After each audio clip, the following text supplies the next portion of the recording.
we offer both walk-in primary care and urgent care. So find the MyCare location nearest you at wakemed.org. Walk right in, and for just about anything from asthma, rashes, and examinations to x-rays, labs, and vaccinations, make MyCare your care.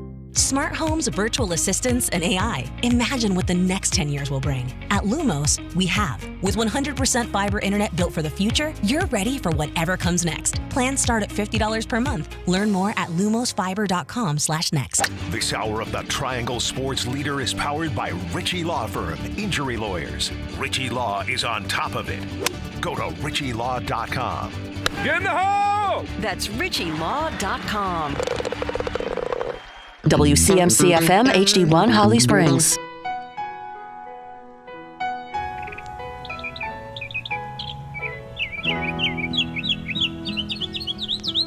You're going to face particular shots on this golf course that you don't really face any other week of the year. So, coming up here a couple of times, doing a little bit more preparation on some of those shots on the golf course, I think is important. But, once we get into the tournament week, I want to do certain things, and I want to do my drills on the putting green and make sure I get my range sessions in, just so that I've checked the boxes and feel as comfortable as I can going out there on Thursday morning.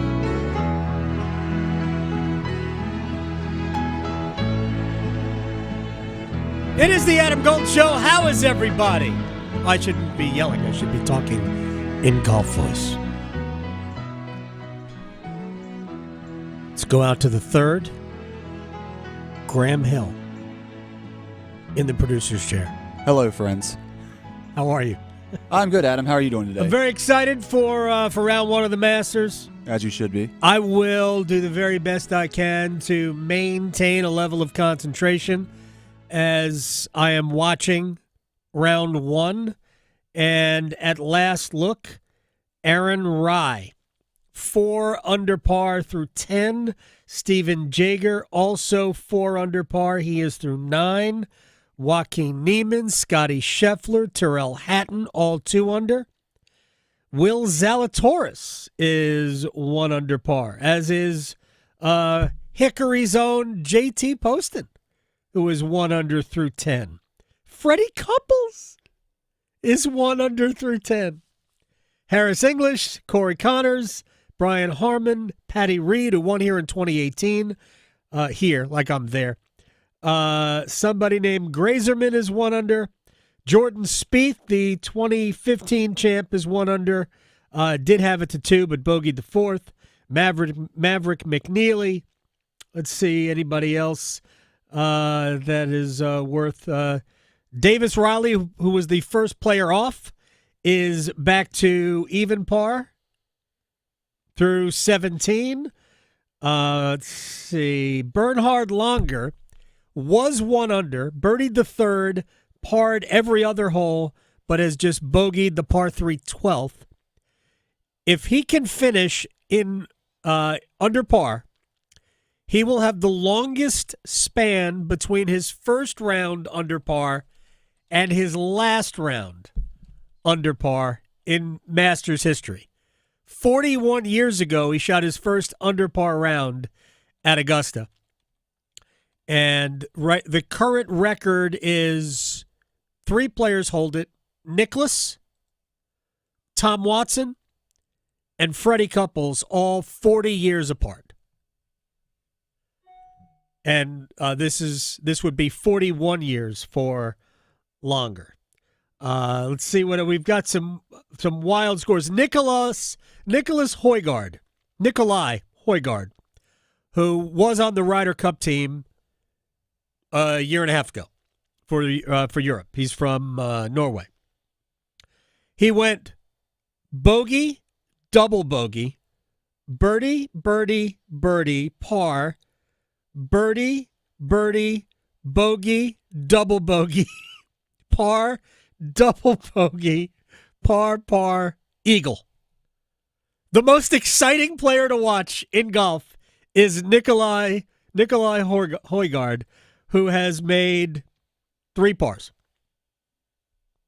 That's it. 3 pars today. No, 4 pars. I'm sorry. I shorted him a par. He's been all over the place.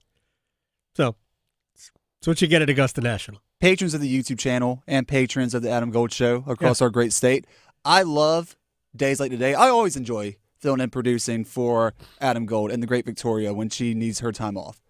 But I especially love days like today when a big tournament such as the Masters is going on. I dress the part. I even have my shirt tucked in if you're watching on the YouTube channel. Hey, Mom. I do not have my shirt tucked in. I will be Adam's caddy, and then I also have Max, my associate producer, who will be caddying for me. We're trying to hit the fairway. Wait a second. I didn't even know we had Max is in there. Yeah, Max is in here. Don't hide. And he's wearing a Strixon hat. Exactly. Are you sponsored by Strixon, Max? I wish. Yeah, we all do. We all wish. But absolutely. I'm a fan of golf, but I do not consume it to the level that Mr. Adam Gold does. Yeah. But I know I'm going to get caught up on everything I need to know about the Masters, and I'm going to talk Masters with you. I'm just waiting for one-timers to bring my 7-iron out. Gotcha. So we'll keep it in the bag for the time being. So, for the record, the whole plan, I did a poor job of planning this day. Because for the record, on a Masters, and a first major of the season, Masters, and really any of the major championships, the plan is to tape as many interviews as possible before the show so I can spend time just watching the Masters, which is going to happen anyway. So I hope that I will not be completely distracted where I forget what we're talking about. It's going to happen. I promise you it's going to happen. Justin Thomas, who I probably shouldn't have bet to be first-round leader, is really making a mess of the last couple of holes. Just saying. I thought he might be a first-round leader. But I did say that he'll either shoot a bad score and then the second round shoot like 64 to make the cut, which I think he's going to probably try to do. All right, we got a lot to talk about today.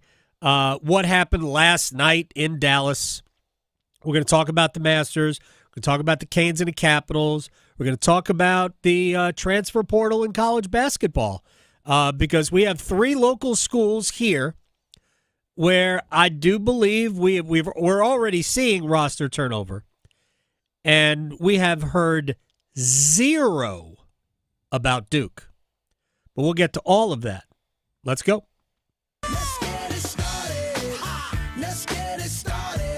All right, we will get to Golf Sound in a moment.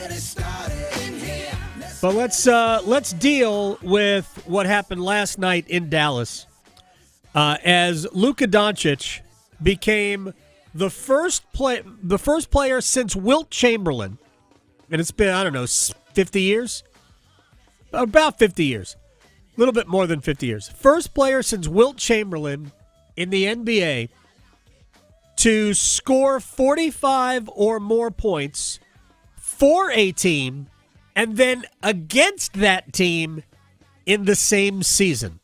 He scored 45 earlier this year for Dallas. He scored 45 as the Lakers returned to Dallas and picked up a very important win. The game mattered to L.A. Dallas is done. Dallas ain't going to make the playoffs.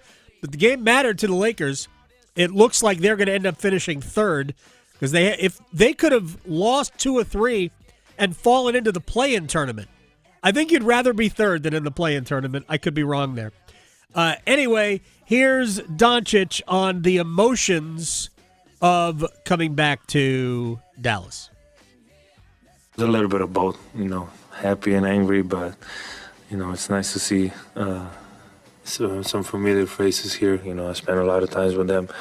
But like you say, it was a lot of emotions. When I woke up, I was tired. I ain't gonna lie, I didn't sleep much. I was excited about this game, and I really appreciate the fans, the way they reacted to me. The fans, I'm going to relate this to a personal story in a moment, but first, let's hear from a couple of other particulars in the game. Maybe not in the game, but at the game. One is Lakers head coach J.J. Redick. I don't know how many people saw it, and I didn't see the video. I only saw the aftermath of Luka's reaction to the video. They showed a video tribute to him. I think it was before the game where they showed it. Right. I know when the Hurricanes do these things, when they play videos for returning players who have been fan favorites, they just did it with Brady Shea not that long ago. They did it with Brett Pesce. Really, it was the second time the Devils came in because he was hurt the first time and didn't make the trip. they're not as emotional. They're just basically thank yous, right? This one got to Luka. And then he goes out and scores 45. J.J. Redick, his head coach now at the Lakers, on that dynamic. The moment with the tribute video and him sitting by himself and getting to actually live that and live in the moment and allowing himself to be vulnerable and his teammates supporting. Some of his teammates got emotional. Some of the coaches got emotional. It was a beautiful moment. I thought the video was great, but I think just his ability to then go perform, lights turn on. He's teary-eyed still as we walk out on the court for the tip ball. To have the emotional resolve to then go put on that kind of performance, it's superhuman. It was pretty impressive, man. And he was locked in. He had 31 at halftime. He was 6 of 8 from 3. They were throwing in ridiculous circus shots. There was a time in the fourth quarter, it was late. The game was pretty much already decided. It looked like the Lakers were trying to be the Harlem Globetrotters. There was a whole bunch of weird stuff going on. I almost cursed there. Jason Kidd is the Mavericks head coach, who used to have Luka Dončić in his starting lineup, and he was asked if he was feeling some sort of FOMO. No, I have a job to do, and that's to coach the players that are in that locker room. We've gone through the groceries, right? So the guys in that locker room, I got to put them in a better position to win, and I just didn't do that tonight. We're getting healthy. We're getting off a minute restriction, and so we have 2 games left to get things going in the right direction before we play Sacramento. And so that's all we're worried about. Understanding all the emotions and all the attention on this game. This game is over. There's nothing we can do. He's not coming back as a Mav. He's with the Lakers, and so we have to move forward, and that's what we've done. I feel bad for Jason Kidd because I'm sure the answer in his heart is yeah. But he can't say it. I will say this. It was very clear who the allegiance is to from the fans in Dallas. They were chanting "Fire Nico" in the second half of that game. And Nico Harrison. Yes, is the general manager, the man who decided, as it turns out, really just kind of a personal conflict with Luka. He's the guy who decided to trade him. And it is going to end up being one of the worst trades in the history of the NBA.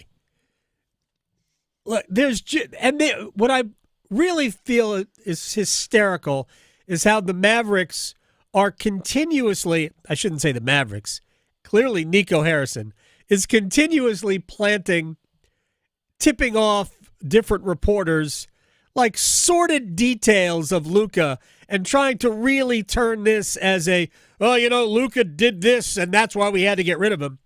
So the story yesterday, and I think it was Sam Amick wrote it, who's a very respected NBA writer. So, the Mavericks wanted Luka during his rehab to fly with the team and train with the team, and I guess they were on a 4 or 5 game road trip, and Luka opted to stay back in Dallas. It's all part of the Luka, just like to get fat and not be out of shape, all of that narrative. I don't know, man. He led you to the NBA Finals last year. Yeah, he was hurt. And maybe being out of shape contributed to the injury and contributed to the slowness of the rehab. But all I know is when the guy is healthy, he is an absolute basketball savant. And you traded him for really nothing. No offense to Anthony Davis. Davis is a great player, potential Hall of Famer.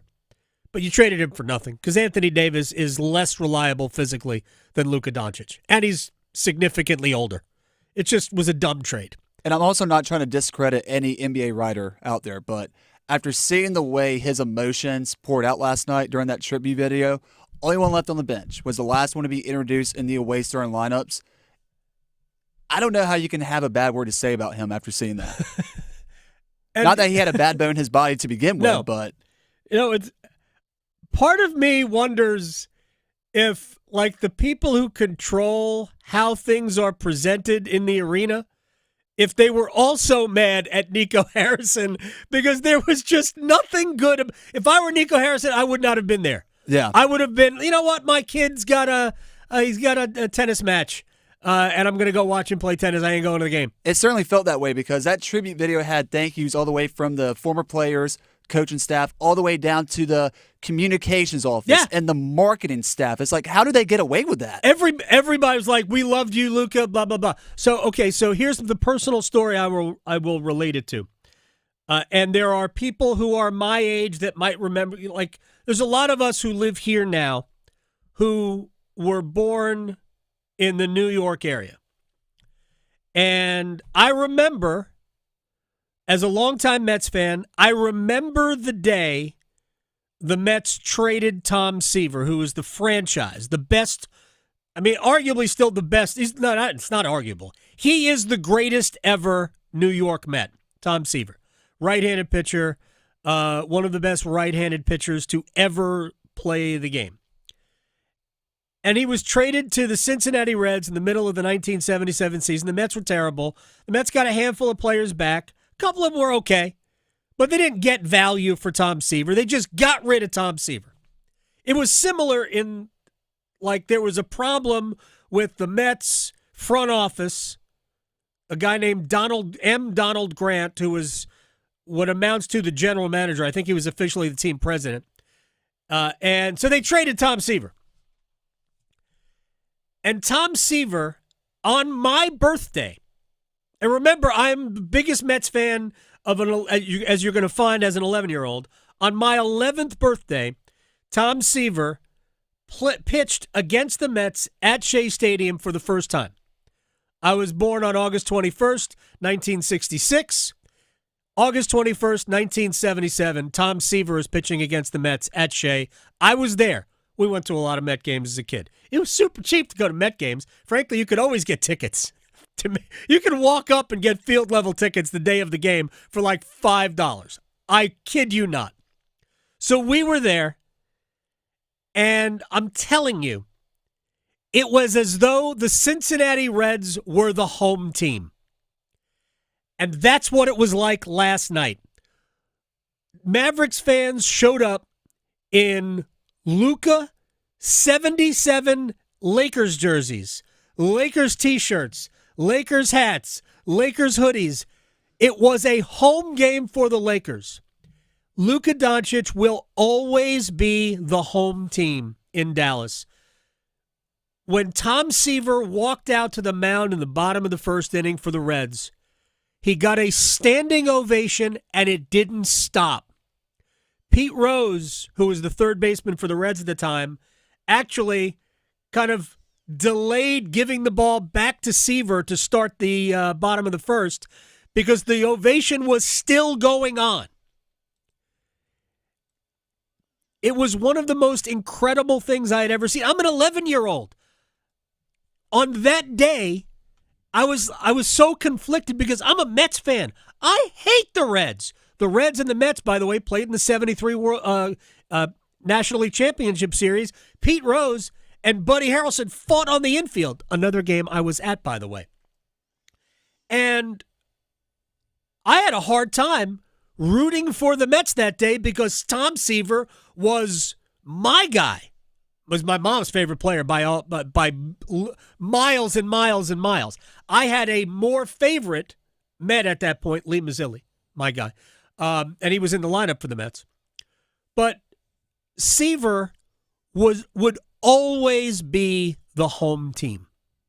It didn't matter what the circumstances were. Tom Seaver would be the home team when he pitched at Shea Stadium.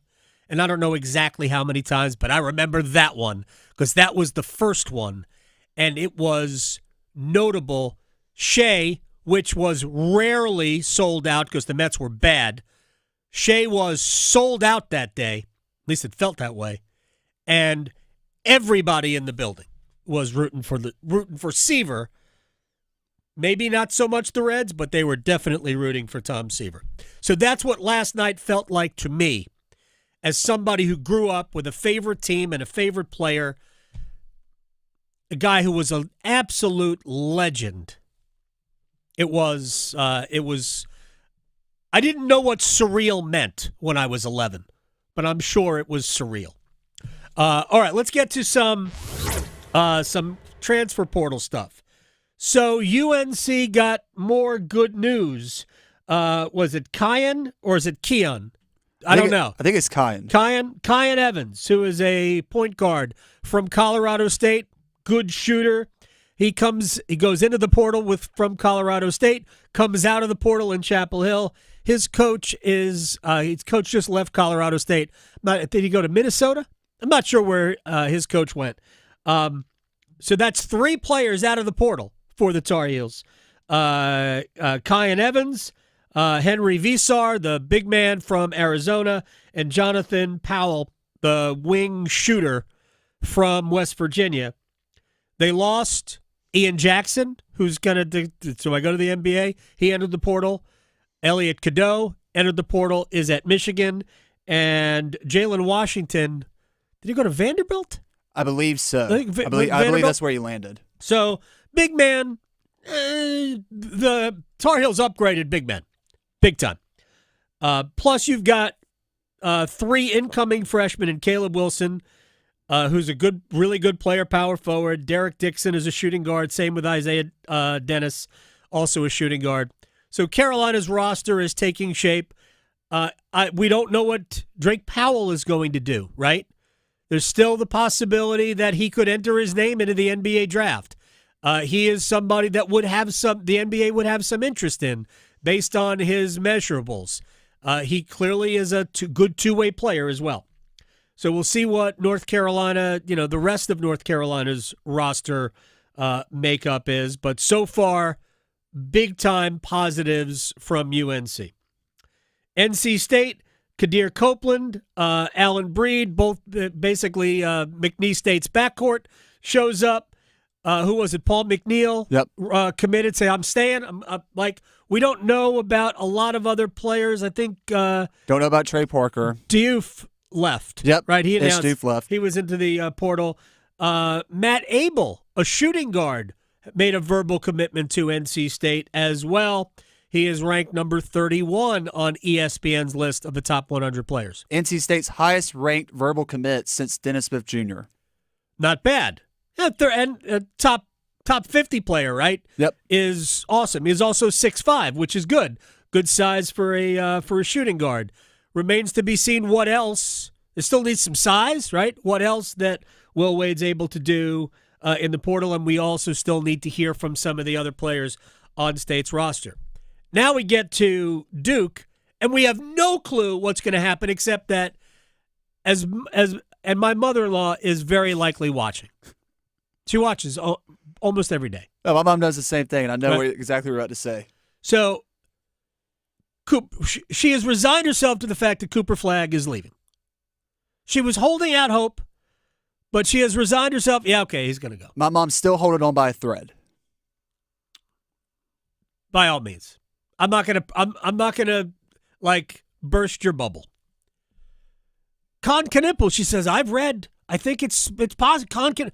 No, he's not going to come back. We've heard no announcement, but he's going to be a top 10 pick in the draft. There is no reason to come back if you're Con Knipple. You're never going to be picked higher than 8th. Which is likely in the 8 to 12 range is where Con Knipple is going to go. There's no reason for you to come back unless you just want to play another year at Duke. Which, they'll make it worth your while. You'll make a pretty handsome living playing at Duke. You can make a living. You play 4 years at Duke. Make good money for 4 years and then go off in your NBA career. But why would you delay the process of making a lot of money in the NBA when you can only make a good living, right, at Duke? And Kamen Malawach is going to go.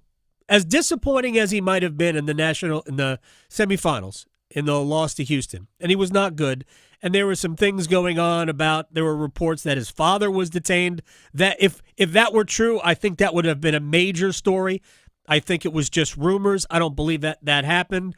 There was also some speculation that there were visa problems for Malawach. Again, those are types of things that we do not know. It's certainly based on what we know about what's going on in the world today. It wouldn't be a complete shock if that was a problem in terms of Malawach knowing about it and it bothering him on the court. 21 minutes, no rebounds, and Duke's defense was terrible with Malawach on the floor and also with Sion James. Anyway, those three players are going to go. We don't know about a whole bunch others because we've heard nothing at all from Duke. So here are four players that I am concerned about. Concerned is not the right word, but I think, I'll just say, what is Isaiah Evans going to do? What is Tyrese Proctor going to do? Caleb Foster, Darren Harris. Right here we're talking about four, we'll just say guards. Right? Some of them, Isaiah Evans is not a point guard. Proctor and Foster can both be point guards. Darren Harris is a shooter. So you've got four guards. We know that Caden Boozer is coming in. We know that Duke has no necessary guards coming in. They've got other than Caden Boozer, they've got forwards, maybe some wings, but no necessary guards. So are all four of them going to come back? I think unlikely. It's more likely that two come back, and we haven't even discussed Duke dipping into the portal for a player or two that might help at the guard spot. I'll tell you one thing about Duke. What they found out is that you still need a guy who can put the ball on the deck from the wing and get to the rim. You still need that. You need, they sort of had that in Sion, but he was more of I'm big and physical, and I can do it if you are paying attention to other things. They need somebody who you can't keep out of the lane, which they did not have this year. Maybe that would have helped them. I don't know, although they did have Cooper Flagg. Of course, Cooper Flagg spent most of the semifinal fading away, which was a problem. Anyway, so there's a lot of things we don't know about the Duke lineup. I think we're all pretty sure that Pat Gongba, Malik Brown, and Cameron Boozer will be your three-headed monster up front. They'll probably add a little bit more, and they have some other big forwards in this particular recruiting class. All right, with that said, we are going to break. Ryan Wilson, CBSSports.com, is going to join us. He has been the most consistent person who does mock drafts with regards to the Panthers. We will ask him why, and we will talk about quarterbacks next. Talking sports, dropping truth. The Adam Gold Show on the North Carolina Sports Network. Tonight's forecast calls for Hurricanes hockey. Now Svechnikov ties out front for Stoll. They score! The captain ties it at 2. Storm Watch with Adam Gold at 7. Puck drop at 7:30. Ball with the redirect. Here come the Hats! Stoll, the deflection out in front. Carolina 5-3. On your exclusive home for the Carolina Hurricanes, 99.9 The Fan. Are your monthly bills keeping you up at night, wondering how you got so behind? Hey, I'm Roger Moore, CEO of Loan Pronto. I get it. Life is expensive now. Insurance, groceries, cars. And then there's the credit card debt with those obscene interest rates. It's time to regain your financial freedom, and that's what we offer at Loan Pronto using the power of the equity in your home. We have multiple ways to get you the cash you need, and most clients close in 2 weeks or less, and many don't even require an appraisal. And listen, rates have been plummeting recently. We just locked a homeowner in with an APR in the low 5s, saving her over $1,000 per month, and put $10,000 in her pocket. Life-changing money. Whether you're drowning in debt, have a nosebleed rate you got last year, need home improvements, or simply need cash in your pocket, we can help you accomplish this goal in record time. Call us today and get started with no hard credit pull, just a conversation. LoanPronto.com, 919-381-1760. LoanPronto.com. That's LoanPronto.com. Equal Housing Lender, NMLS 1661781, subject to lender approval, NMLSConsumerAccess.org. Hello, Scott Forbes, head baseball coach, University of North Carolina. When it comes to choosing a dealership, I stick with Wilkinson, Chevrolet, Cadillac, Buick, GMC. Growing up in Sanford, I've been fortunate to be lifelong friends with Will Wilkinson. My family and I have been buying and having our vehicles serviced at Wilkinson for many, many years. Great service, competitive prices, and most importantly, a place you can trust. Go where I go. Go see my longtime friend Will Wilkinson at Wilkinson, Chevrolet, Cadillac, Buick, GMC. Doesn't the North Carolina Education Lottery Winners Club give the best massages? I've never felt so relaxed. Thanks to this month's scratch-offs, this is our life now. It's like winning again and again and again. This month's scratch-offs pack over $150 million in total prizes. The Winners Club awaits. Must be 18 to play. Approximate overall odds of winning range from 1 to 3.8 to 9.88. Problem gambling helpline 877-718-5543. At Diamonds Direct, we believe luxury is an experience and not a price tag. Luxury is expert guidance. It's the selection of 10 jewelry stores under one roof. It's saving time on endless comparison shopping, and you'll only find this experience at Diamonds Direct. Our luxury showroom has it all backed by our lifetime warranties and our signature best price guarantee. Diamonds Direct is the perfect combination of luxury and value, so you don't ever have to compromise. Learn more at diamondsdirect.com. Diamonds Direct, your love, our passion. If Heineken Silver was a 60-second radio ad, it'd tell you all the stuff you need to know in only 30 seconds to keep things light and refreshing. Seriously, time me. Heineken Silver, a world-class light beer that's surprisingly crisp and refreshing. Made with only premium quality ingredients and just 2.9 grams of carbs and 95 calories. All without compromising on taste. Heineken Silver. Order now at Heineken.com/silver. Must be 21 and older to purchase. Enjoy Heineken responsibly. Whew. 30 seconds. That's it. Done. Peace. Dennis Cox here for my friends over at Law Tigers. It's that time of year, folks. Back on the open road, taking a cruise on the motorcycle, but there's always that risk when you're on the bike. That's why you got to contact Law Tigers at 1-800-LAW-TIGERS if you're injured in a motorcycle accident, even before you contact your insurance company. Insurance companies pay the least amount possible. Law Tigers, they're riders too. They know what your bike and your gear are worth and what you're going through after an accident. 1-800-LAW-TIGERS. Law Tigers is a network of independent law firms who are members of the American Association of Motorcycle Injury Lawyers. Law Tigers is not a law firm. This is Adam Gold. But whenever you say, well, we're not using this as an excuse, no, we are. Whether it's justifiable or not can be a different discussion, but you are. It's like the equivalent of saying no offense, but ... Offense coming. Yeah, get ready for it. Look out. Here we come with some offense for you. The Adam Gold Show.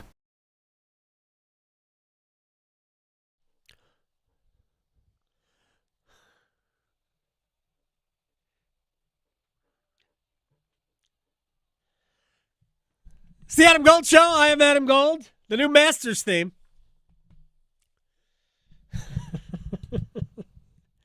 Be the ball, Danny. Be the ball. Big hitter, the llama.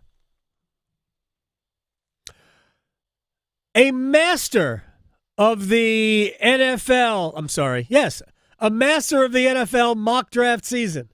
He is Ryan Wilson, CBSSports.com. With the First Pick podcast, with a brand new podcast co-host. I'm trying to remember. I don't remember who it was, who it is. But Ryan will tell us, because Ryan is with us now on the Adam Gold Show. Who is your new co-host, and can he possibly be as good as Rick Spielman? I was going to joke that Adam Gold, you are the new co-host, and you've already forgotten that.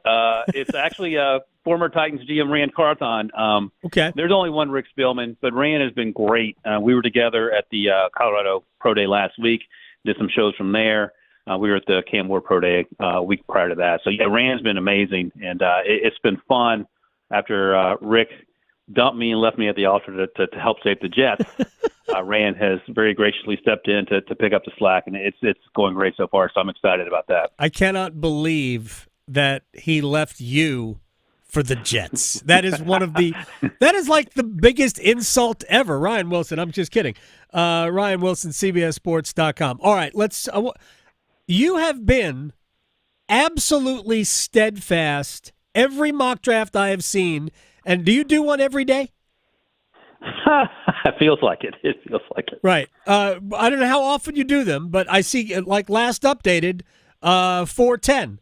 Today is 410. You still have Mike Green from Marshall at number 8, outside linebacker, edge rusher to the Panthers at number 8. Everybody else has him in the first round, but most people have him later. Why are you so in on Mike Green for the Panthers?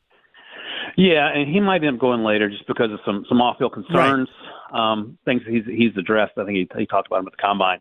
But on the field, he's special. And look, there could be certainly other options there. Like Jalen Walker's a fantastic football player who would make sense there at 9. A little more versatility because he can play more of a Frankie Louvu role when he was there. You can play him off ball, you can play him on the edge, and anywhere in between. But Mike Green, and I say this all the time, no one played with more hair on fire ability than Mike Green for 60 snaps a game. And, sometimes you'll get 10 snaps out of a guy and they'll take a breather. You get 20 snaps out of a guy. Mike Green is redlining at every single snap. And the effort he played reminded me a lot, and they're similar size as well. The effort he played reminded me a lot of Will Anderson Jr. coming out of Alabama when the Texans traded back up for him. And everyone said this is a terrible trade because they gave up so much. And no one has said anything since. They got C.J. Stroud and Will Anderson Jr. And I think that's what you're going to get from Mike Green, that sort of playmaking ability. And that's something that the Panthers need in a post-Brian Burns world. But again, like I said, if you told me that it was the Jalen Walker there, for example, I could certainly get behind that all day long too. Ryan Wilson, CBS Sports, is joining us here on the Adam Gold Show. So because of the off-the-field issues that, again, you say he addressed at the Combine, that's fine. I mean, the league makes up off-the-field issues for players. I'm not saying they do that in this case. Would he be a candidate if the Panthers wanted to trade back, 5, 8, 10 spots, pick up another third-round pick, let's just say? Is there a good chance they could get the same player they would take at 8 at, say, 18? Yeah, no, there's an opportunity for sure because you don't have a sense for how all these teams feel about him. And then this defensive class is so deep, especially along the defensive line and the edge rush position. Maybe you go in another direction if you're a team above the Panthers. Should they trade down? Offensive line is not slim pickings, but it won't be like last year where they had 9 guys go in the first round. So teams that need offensive line help, like the New England Patriots, for example, or maybe the Chicago Bears at 10, those are all considerations. And then the quarterbacks, Cam Ward. And then the question becomes with quarterback 2, if Schroeder gets past 9, what the Saints are, he might be on the board till 21. And that could be an opportunity for some teams to trade up into that range you're talking about for Carolina to be in, but with the understanding that they're not going to take an edge rusher. They're going to take a quarterback if they want Shedeur between pick 9 and 21 if they don't want to wait around to see what the Steelers do. All right, so let's get to Shedeur Sanders, who you have going number 2 right now to the Cleveland Browns. I have many questions about that. The first is, would Deion Sanders allow that? Is Cleveland on his, yes, you can draft my son list? Yeah, no, I think so. And that's a fair question. That's something that I have said previously during the pre-draft process. But last Friday in Boulder, Browns owner Jimmy Haslam was there, Andrew Berry, the GM, and Kevin Stefanski, the head coach. They were all there. And I think Deion and Jimmy were having a conversation for a while. So it was the first time. I think that's what I heard the first time they had met. But they were able to talk, and I don't think they would have showed up if Shedeur wasn't in the conversation. Obviously, Travis is there. I think Shedeur makes sense at number 2 just because you can't go into the season with Kenny Pickett. Right. But they also, let's be honest. And they also pick at 33, so they could do something to the back end of the first round if they wanted to trade back into the first round. And coming out of that pro day, the feeling was when you talk to folks is that everyone knows Cam's going number 1, but it felt like the choice was down to Travis or Abdul at number 2. And then the question becomes, do the Giants take a quarterback at 3 or do something else because Travis and or Abdul's going to be there. You say Jimmy Haslam was there. Did he bring the gentleman living on the streets of Cleveland who convinced him to take Johnny Manziel? Did he also make the trip to Pro Day? No, he did not. I haven't thought about that man in 10 years, but I thank you for the call back. You're welcome. That's a deep cut from Adam Gold. I mean, you just never know where you're going to get advice from. Woody Johnson's son was giving him advice based on Madden ratings. during the season. I know the Steelers met with Shedeur Sanders. And you just said that if Sanders goes past the Saints at number 9, that he could still be there at 20. I find that hard to believe that he would still be there at 21. Are the Steelers at this point tired of waiting for Aaron Rodgers? I don't even know if it matters if they're tired of waiting, because Aaron Rodgers doesn't feel like anything more than a one-year situation anyway, right? For being honest. And then the question becomes, how are the personalities of Mike Tomlin and Aaron Rodgers going to work in the same building if they draft Shedeur Sanders? Because, Shedeur Sanders obviously wants to play football. And I'm assuming there's going to have to be some conversations about Aaron, this is your team in 25 and 26.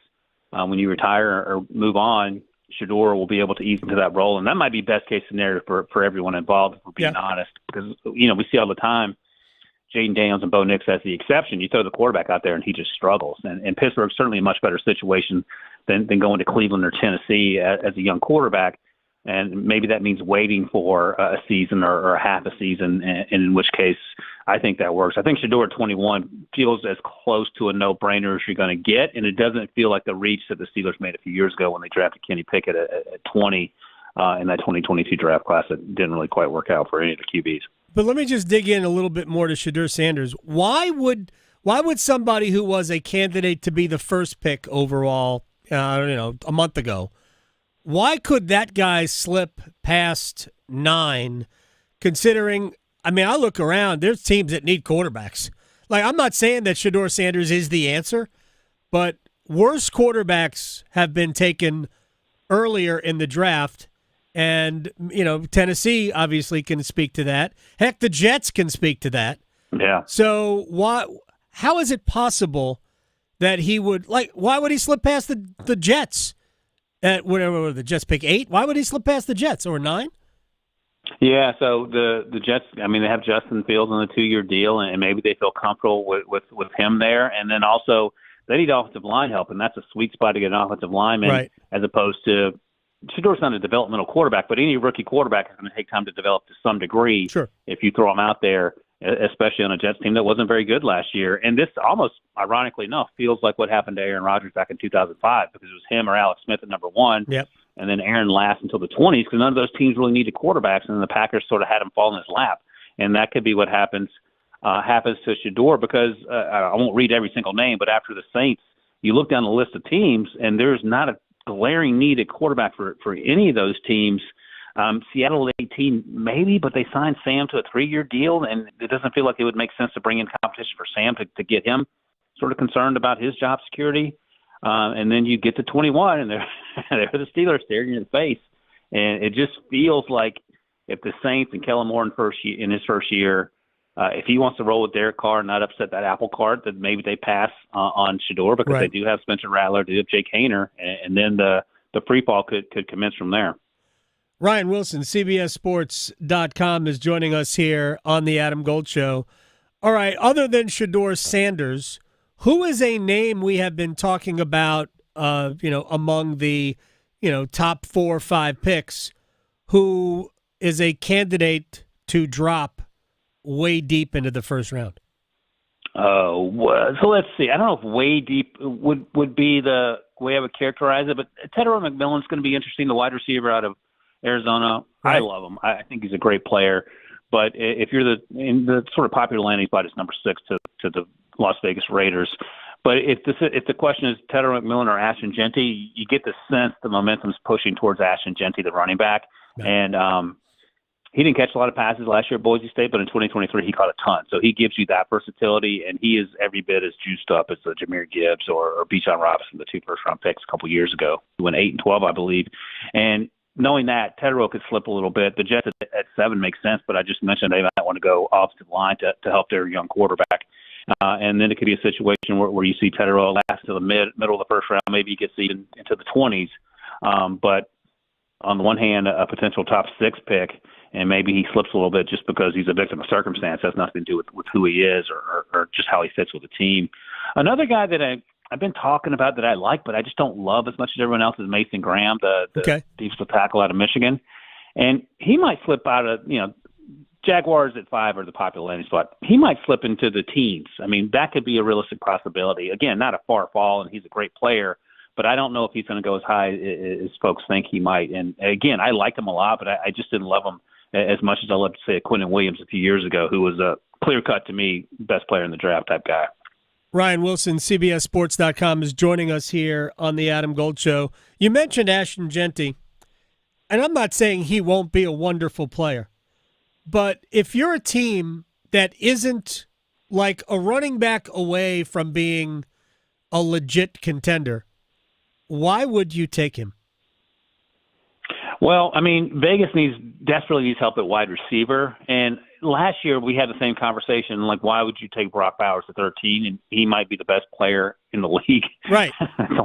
only a slight exaggeration. So if you keep accumulating best players in the league and then you add someone like Geno Smith, who is a huge upgraded quarterback, I think maybe you're suddenly in a much better position than you were 2 months ago. The problem, of course, is that you play in the same division as the Chiefs, and the Chargers are getting better, and the Broncos are obviously better. So you're sort of up against it.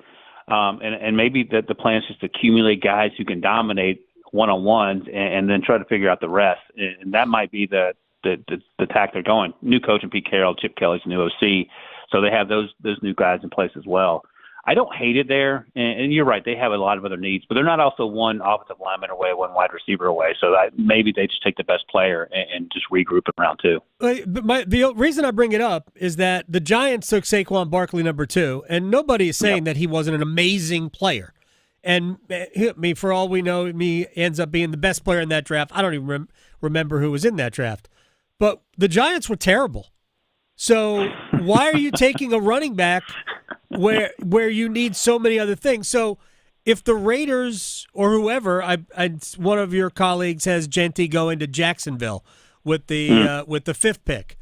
I mean, to me, the running back is like the last piece you add, because you can find running backs who can be successful in rounds 3, 4, 5. You just can find running backs late in the draft. Is Washington going to take the kid from North Carolina? He might go higher than that. He could go 20 to the Broncos, which feels like a great fit. For the longest time, tight end felt like the biggest need for Denver. Then they signed Evan Ingram, and then it turned to the running back position where they don't have a lot of depth there. They certainly don't have anyone the size of Omari and Hampton, and that can do what he does. And again, I think the thinking there is similar to the thinking that we're talking about with the teams at the top of the draft, especially if we're talking about the Jaguars. You get a running back just to help that young quarterback take some of the pressure off of him. But your point is a valid one as well, Adam, is that you can find these guys on day 2 and day 3 who can help your quarterback. Just maybe you're getting 80% of the production you would have gotten out of the first round pick. But, we fall in love with these guys and we talk ourselves into these stories, and that's what happens. Ryan Wilson, a mock draft every day, almost. It seems like it's every day. How often do you do them? I think they changed the timestamp, so that's what gets people. Okay. I do. I have 2 more coming. I'll have one, what I think should actually happen on Wednesday before the draft, and then Thursday morning of the draft, I'll have my final mock draft, which I'm sure every pick will be exactly right. I'm sure they will. Will it be a 7-round mock, or do you need to be committed before you do one of those? Yeah, I would appreciate you not putting that out there for my bosses to potentially hear. All right, good. Ryan Wilson, my friend, I appreciate your time. The pride of Bowie's Creek, North Carolina. Be well. I'll talk to you soon. Thank you, Adam. You got it. Ryan Wilson here. All right, quick break. Then we come back. We've got one-timers and a Masters leaderboard update. Next. From the heels Touchdown, Carolina. to the canes, She scores! he covers it all. The Adam Gold Show on the North Carolina Sports Network. It's the biggest golf event of the year, and FanDuel is the best place to experience it. Hi, I'm Adam Gold for America's #1 sportsbook. Every putt, every drive can bring you closer to victory, and right now, all customers can get a profit boost every round of the first major. Boost your winnings on anything from outright winners to first-round leaders, any round leaders, tourney matchups, so much more. FanDuel is your go-to for for betting on Augusta. Tee off with a variety of bet types. Live bet as the tournament drama unfolds. Don't wait. FanDuel.com/AGS. FanDuel.com/AGS. Swing for some green. 21 and over and present in North Carolina. Opt-in required. Bonuses issued as non-withdrawable profit boost tokens. Restrictions apply, including any token expiration and maximum wager amount. See terms at sportsbook.fanduel.com. Gambling problem? Call 877-718-5543 or visit morethanagame.nc.com. From the mountains to the coast, there is tremendous pride in North Carolina agriculture. NC Forever Farms is a program recognizing family farms that are protecting precious working lands vital to the future of agriculture. Through permanent agricultural conservation easements, these NC Forever Farms will always be protected from development. Learn more about preserving family farms through the Farmland Preservation Division of the North Carolina Department of Agriculture and Consumer Services by visiting ncadfp.org. This April, join North Carolina Realtors in celebrating Fair Housing Month. Fair housing means everyone deserves a place to call home, regardless of race, color, national origin, religion, sex, or disability. NC Realtors are committed to fair housing for all North Carolinians and ensuring that everyone has access to safe and affordable housing. Let's work together to create communities where everyone can thrive. Visit ncrealtors.org to learn more about fair housing. Paid for by NC Realtors. The North Carolina Department of Health and Human Services is looking for people age 21 or older to volunteer in long-term care facilities. Community Advisory Committee volunteers help residents and their families advocate for the needs of individuals living in long-term care facilities, such as nursing homes, assisted living facilities, and family care homes. Volunteers must complete orientation and training to become designated and certified representatives of the Long-Term Care Ombudsman Program. Visit ncdhhs.gov/aging to find your county's ombudsman. Do you know someone who's lost a loved one to overdose? Every day, the disease of addiction is taking lives and devastating families. But this crisis is preventable. Join the Governor's Institute in the Be a Superhero in the Overdose Battle campaign. Together, we can spread awareness, fight stigma, and save lives. Learn the signs of overdose. Know how to help. Visit governorsinstitute.org/superhero today, because doing nothing shouldn't be an option. Be a hero. Take action. Save a life. The Body Armor State Games are coming to Greensboro this June. Registration is open to athletes of all ages and skill levels in 20 different sports. The Body Armor State Games feature 11,000 athletes and 600 teams. Don't miss out on North Carolina's largest sports festival of the year. Visit bodyarmorstategames.org today. That's bodyarmorstategames.org. The Body Armor State Games are proud to partner with Truist, Lowe's Foods, and Blue Cross and Blue Shield of North Carolina. Did you know that since you have public power, your electricity is operated and controlled by people in your community, not by a for-profit investor-owned company? These local folks are directly accountable to you. They don't answer to shareholders. They make decisions for the good of your community. What's more, your public power provider invests in your community, providing jobs and supporting your local economy. Local people working together to meet local needs. That's public power. Learn more at electricities.com. This is Adam Gold. Frankly, I'm not sure that there is a sport that we could theoretically even put in the Olympics that isn't. I said bowling. Yeah, maybe. I wouldn't be surprised. Croquet? Lawn darts? I'm waiting for cornhole. Oh, there's somebody that thinks, yeah. The Adam Gold Show.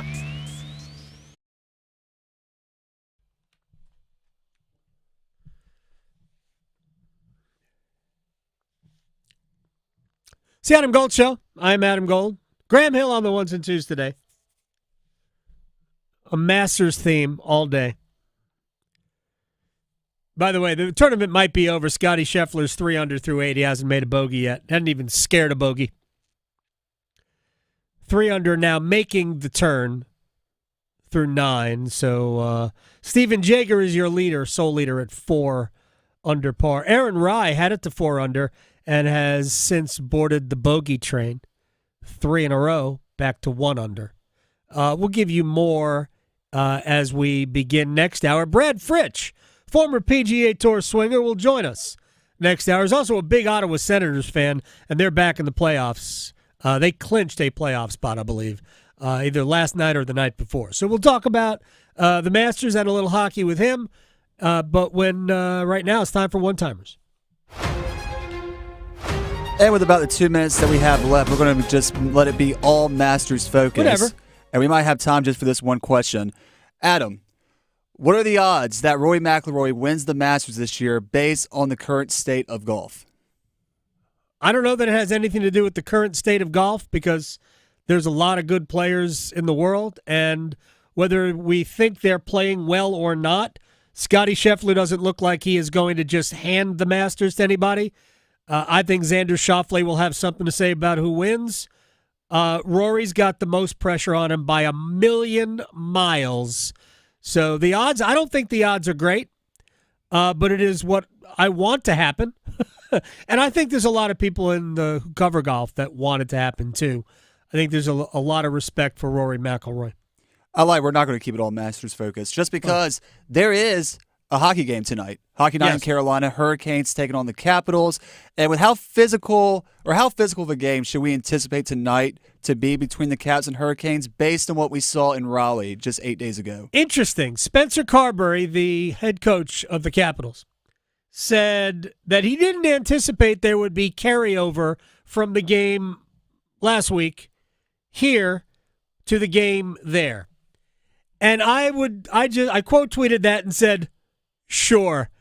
Maturity was not on display from Washington. So I don't believe that we can anticipate that there won't be some reciprocal violence on the part of Washington. Not that Carolina instigated the violence. They didn't. That was all Washington instigated. But Carberry said he didn't expect anything. I'll believe that when I see it not happen. I believe there will be some anger, and I believe there will be a fight in the first period of this game. I do. Big game. Making more sports sense than social media trolls. The Adam Gold Show on the North Carolina Sports Network. Adam Gold here from my friends at FanDuel, America's #1 sports book. It's the first golf major of the year, and FanDuel has you covered with a profit boost for every round of the first major, and all customers can get in on this. You can boost your winnings on anything. Outright winners, round leaders, matchups, especially in the second round. Choose who's going to be better than the other guy. FanDuel.com/AdamGold, FanDuel.com/AdamGold, and download FanDuel, America's #1 sports book, and go for the green at Augusta. 21 and over and present in North Carolina. First online real money wager only. $5 first deposit required. Bonuses issued as non-withdrawable bonus bets, which expire 7 days after receipt. Restrictions apply. See terms at sportsbook.fanduel.com. Gambling problem? Call 877-718-5543 or visit morethanagame.nc.gov. If you're 55 and up, T-Mobile has plans built just for you. 2 lines of unlimited for just $30 a line. That's a 45% savings compared to Verizon and AT&T. But don't just take our word for it. It's not just the savings that are great with our T-Mobile plan. There's all this value from all these other things that T-Mobile offers. T-Mobile has been such a savings for us. We love it. Switch today and get 2 free 5G phones like the Motorola Edge with Turbo Power charging that gives you power for the day in just 15 minutes. And customers 55 and up can get 2 lines of talk, text, and data for only $30 a line. Go to T-Mobile.com/choice55 to learn more. With 24 monthly bill credits and 2 new lines with autopay for well-qualified customers plus taxes, fees, and $35 per line connection charge. Credits end and balance due if you pay off early or cancel. Contact us plus $5 per line without autopay. Debit or bank account required. 45% off 2 lines versus AT&T Starter and Verizon Welcome. Plan benefits vary. See details at T-Mobile.com. Motorola Edge requires 68-watt charger. Charger sold separately. Actual performance will vary based on usage and configuration. Joint pain in your knees, shoulders, or lower back. It can stop you in your tracks. At DaVita Med Spa and Wellness, we offer a revolutionary course of treatment that can eliminate your joint pain and have you back to your old self in no time. Our regenerative therapies actually help repair damaged tissue to eliminate the pain without risky invasive surgery. If you suffer with joint pain and have been told your only options are medications, steroid injections, or surgery, DaVita Med Spa and Wellness offers non-surgical solutions using your body's own cells with minimal downtime and long-lasting results. Experience personalized, compassionate medical care at its best. Call our office now and see how you can get real, long-lasting relief from joint pain through regenerative medicine and the medical experts at DaVita Med Spa and Wellness, spelled DVIDA. Call 984-333-1313. That's 984-333-1313. 984-333-1313. Stay informed with The Rundown, the daily newsletter from High School OT that delivers the most important high school sports news and insights straight to your inbox. Brought to you by High School OT and powered by our sponsor, First Carolina Bank. Subscribe to The Rundown at highschoolot.com. You know what's better than a limited time deal? An unlimited time deal. That's why the Wendy's $5 Biggie Bag with a Junior Bacon Cheeseburger, 4-piece nugs, Junior Hot and Crispy Fries, and small soft drink is available all the time. Because the best time for fresh, never frozen beef and Applewood smoked bacon is all the time. Duh. I feel like I'm repeating myself a lot. For the best deal of all time, gotta be Wendy's. Unlimited time does not mean forever. U.S. price and participation may vary. Prices may be higher in Alaska, Hawaii, and California and via third-party delivery. Fresh beef available in the contiguous U.S., Alaska, and Canada. I'm attorney Brian Ritchie. Big truck accidents can cause life-changing injuries, and life-changing injuries deserve life-changing money. I know big truck wrecks, and I know how to fight those big insurance companies. If you've been hurt by a big truck, contact us at ritchielaw.com. I'm on top of it. Broadcasting live from the Lenovo Studios. WCMC HD1 Holly Springs. 99.9 The Fan. The Triangle Sports Leader.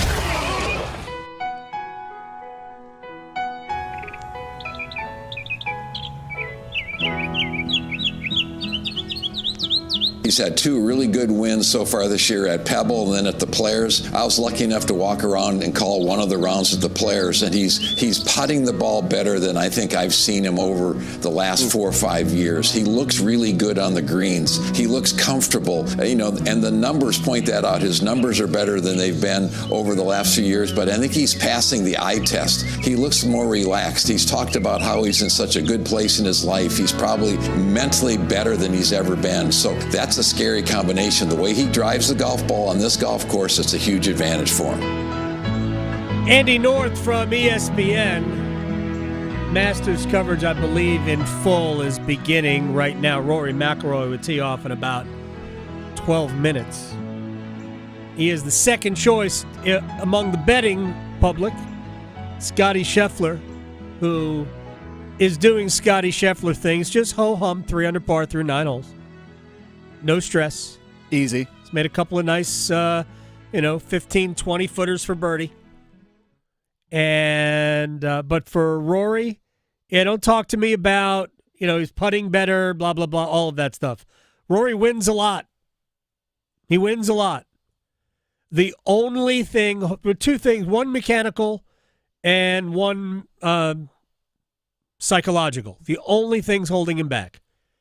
His under pressure, his iron play can be a little sporadic, and that I believe is the most important thing to winning a Masters is your distance control and your proximity to the hole. And Rory, when he tightens up a little bit, that's the thing that goes first. But ultimately, if Rory's brain would stop moving so fast, he would have already won 3 other majors. Forget about the Masters. He would have had 2 more U.S. Opens and an Open Championship if he could just slow his brain down. So I want Rory to win. Nobody wants Rory to win more than Rory. He's going to have to deal with that more than anything else. I believe this. If McIlroy can convince himself to relax, I think he's the best player in the world, and I don't really think it's close. When he's in full flight, I don't think there's anybody that can touch him. But it's hard to be that when you're wrapped up so tight, and I think Rory tends to be that. We'll talk to Brad Fritsch. He's been under the gun before, so in a golf sense. So I want to make sure that. We'll also talk hockey with him. He's a big Ottawa Senators fan. He is the only player that I ever saw sponsored by an NHL hockey team. Senators sponsored him when he was out on tour. Because he's a Canadian. Yeah, he's from Canada. And he's an Ottawa fan. Hey, he pretended to be an Ottawa scout. He was, he would go to Hurricanes games on a media pass. That's awesome. Yeah, so we'll talk both with Brad Fritsch in a second. All right, real quick, my thoughts on the Canes tonight before Brad comes in here in just a couple of minutes. It's a big game for Carolina tonight. The Hurricanes have played 3. Poor is not necessarily the right word, but they've lost 3 games in a row, and there were some elements of their game that were good in the 3 games that they lost, but certainly not enough. I think the best way to say it is that they've played 3 incomplete games in a row, and Detroit capitalized on their mistakes and won 5-3. I thought Freddie Anderson was terrible in Boston, got Carolina behind it, and then there was nothing they could do. And Jeremy Swayman was great. And then in Buffalo, James Reimer played really well, but Buffalo was also very good. And Carolina, while they did some good things, they never really got to their game as a team, albeit I thought the fourth line definitely impacted the game the way they're supposed to. And the second goal, I thought, ended the game. When Carolina fell behind 2-0, it didn't feel like they were going to be able to generate enough. And Buffalo also played a very good third period. And Hurricanes have lost 3 in a row. Again, I don't think they have been horrendous in these 3 games. I've seen them play worse. In fact, they played probably better than they played in the win in Raleigh over Boston in all 3 of the games that they lost. The difference was, against Boston that day, they won the goaltending battle. It's been 3 games since the Hurricanes have won the goaltending battle, and it's going to be up to Frederik Andersen tonight. My guess is against Charlie Lindgren for Washington. It's going to be up to Frederik Andersen tonight to get Carolina on board, and it's a sneaky big start for Freddie based on what he did against the Bruins. All right, to my friend Brad Fritsch, former PGA Tour player, Red Rooster Golf, man, go buy some gloves and hats and all those things because the stuff is great, and Brad is awesome. And he joins us. First of all, the question that I was asked about Rory McIlroy, will he be able to overcome... Like, it is the number one storyline, even though Scotty Scheffler is going for 2 in a row and 3 out of 4, and Scheffler is doing Scheffler things. Ho-hum, 3 under par, front 9. What do you think the 1 or 2 things that Rory McIlroy needs to deal with in order to win his first Masters? Oh, I think first and foremost, his own expectations. Obviously he was in a great spot with a couple holes to go at the U.S. Open in Pinehurst last year.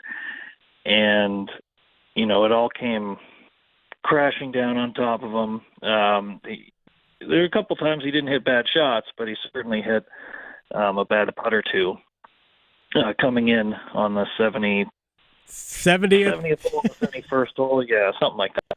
Yeah. And so, no one puts more pressure on a player than the player himself. And so he's got to manage that. It does seem like he's become less of a mouthpiece for the entire game of golf in the last year or so. Right. He's kind of focused more on his own golf game than the state of the game. So I think that's probably in the rearview mirror a little bit for him. But I think, a catastrophic hole he has to avoid. There's a ton of those with potential at Augusta. Just watching coverage at Amen Corner right now, and obviously those are some holes that can definitely bite the golfer at Augusta. What is up with the 13th hole, by the way? I think there are more doubles. I think I even saw a 9. There are more doubles than there are birdies right now, I believe, on the 13th hole. I digress. Get back to your thought on Rory. Yeah, so the catastrophic hole, and something you texted me this morning, please don't have a 2.5-footer above the hole. That is, I think, a couple of the keys for him. Now, someone could up and just play better. You've got Scheffler already, who I think has already won this tournament this week. He hit it into a small hole on the 8th on the 8th hole, just right of the green, he kind of flared a second shot, didn't turn it over. It finds a golf ball-sized hole about 50 yards right of the pin, and of course he gets it up and down for birdie. So I think he's already won the tournament. He is now tied for the lead as Steven Jaeger has made double bogey on the 13th hole.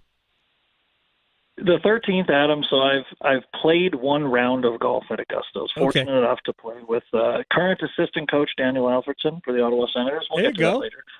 And I hit a decent drive on 13, just inside those pine trees that you can see in the distance off the tee, so just left of those.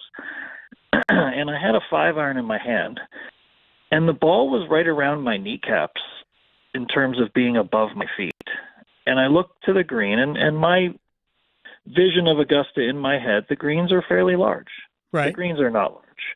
That 13th green is so small in the distance, and you've got the ball, a foot and a half above your feet, trying to hit a draw, trying to aim right, which is where's the creek, to the right of the green, not super comfortable, and trying to hold that green all the while hitting, basically a hook with your mid to long iron. So that hole is so tricky, and I think I have more of an appreciation for guys who play it very well than a criticism for anyone who plays it poorly, if that makes sense. It makes perfect sense.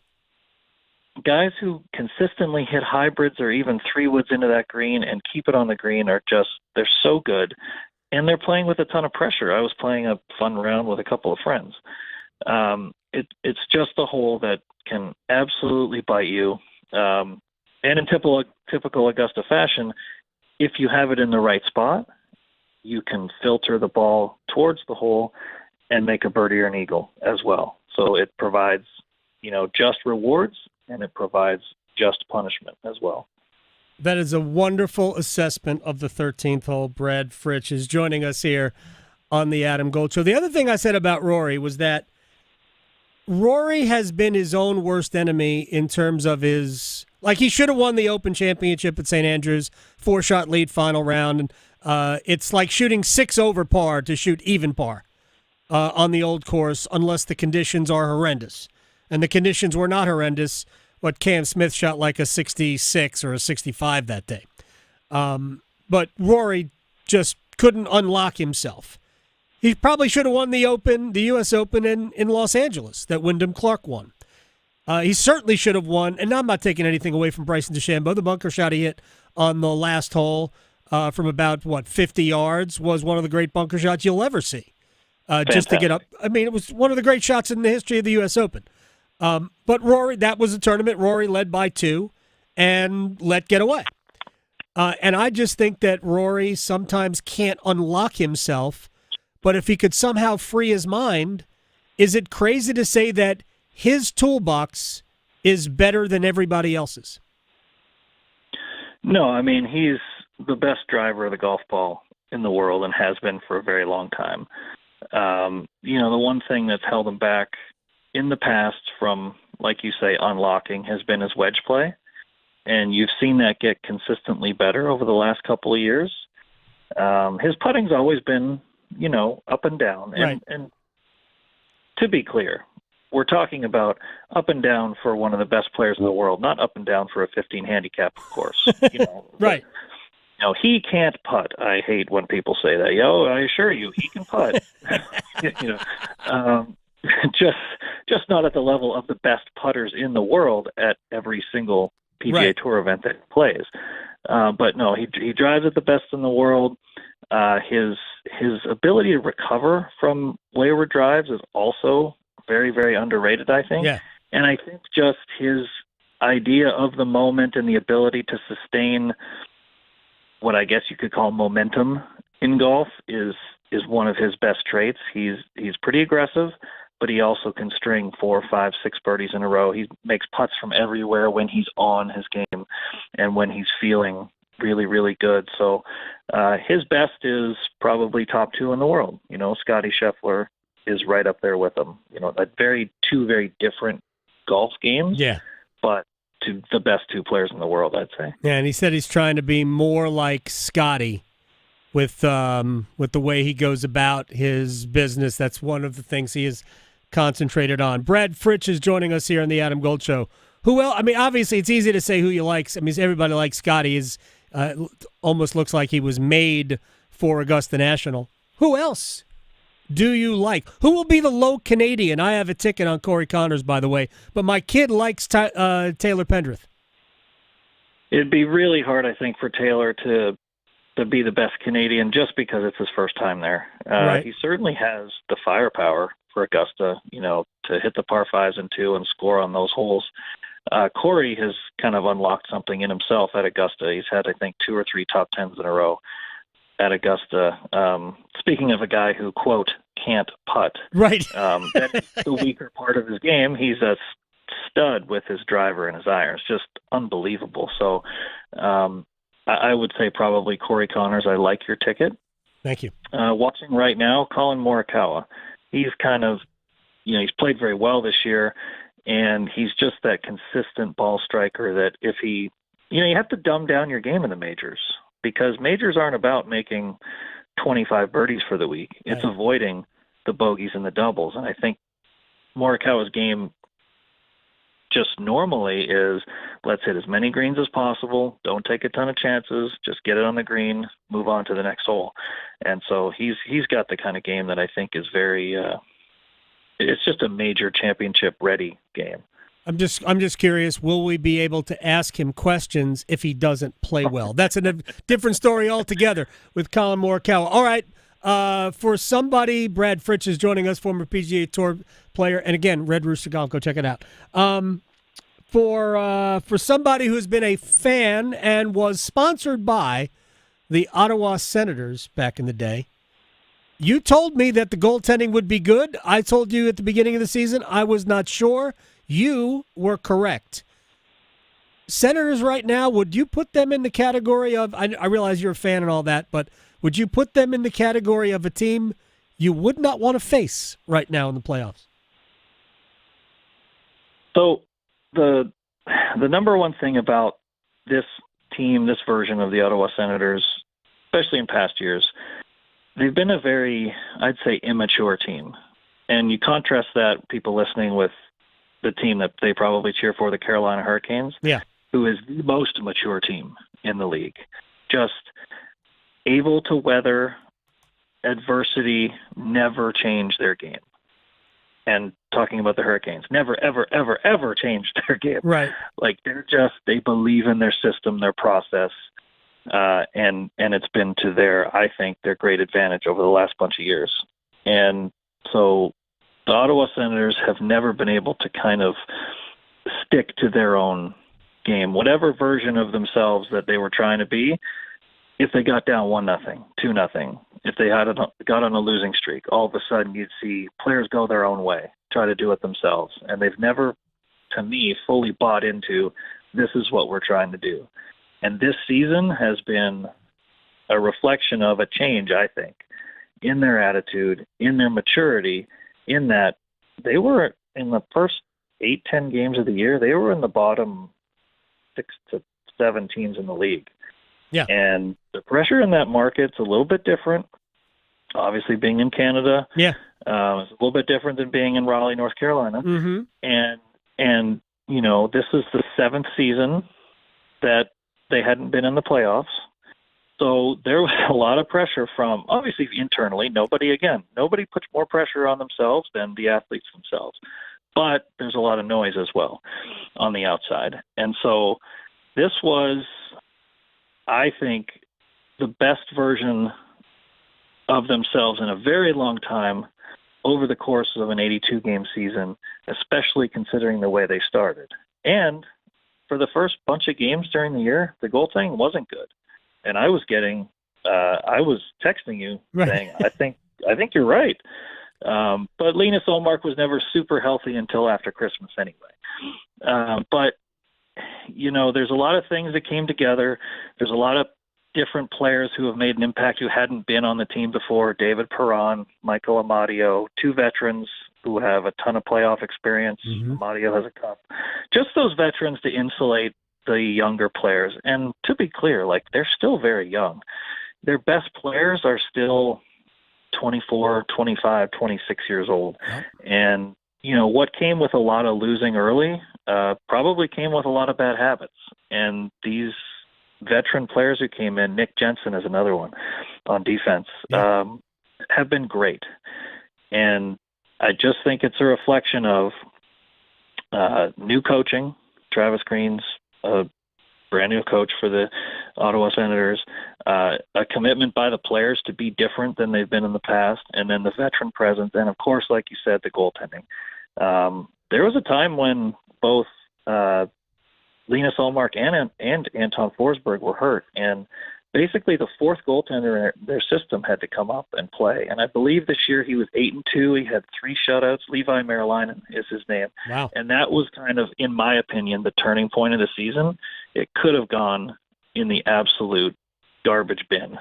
And he came and played awesome, and just kind of stabilized the team and got them back even close to the wild card. And this was, I think, late November, early December.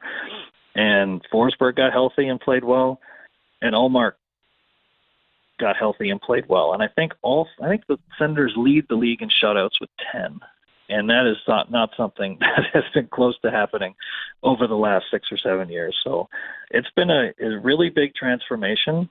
And saying all that, I'm so positive about everything. They're making the playoffs by 6 or 7 points or 8 points. So it's like, that's how hard it is to make the playoffs in the NHL.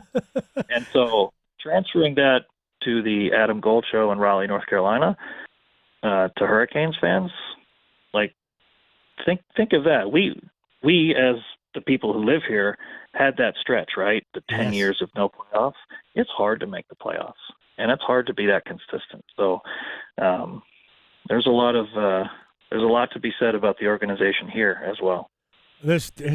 People don't get it. They don't understand how hard it is. The Rangers, they have one of the best goalies in the world, some of the best players in the world, and the Rangers are going to miss the playoffs. They are, and it'll be the second time in 5 years that they have missed the playoffs. Brad Fritsch, my friend, I appreciate your time. You didn't pick a winner, did you, for the Masters? At the beginning of the week before it started, I would have said Scheffler, just to be boring.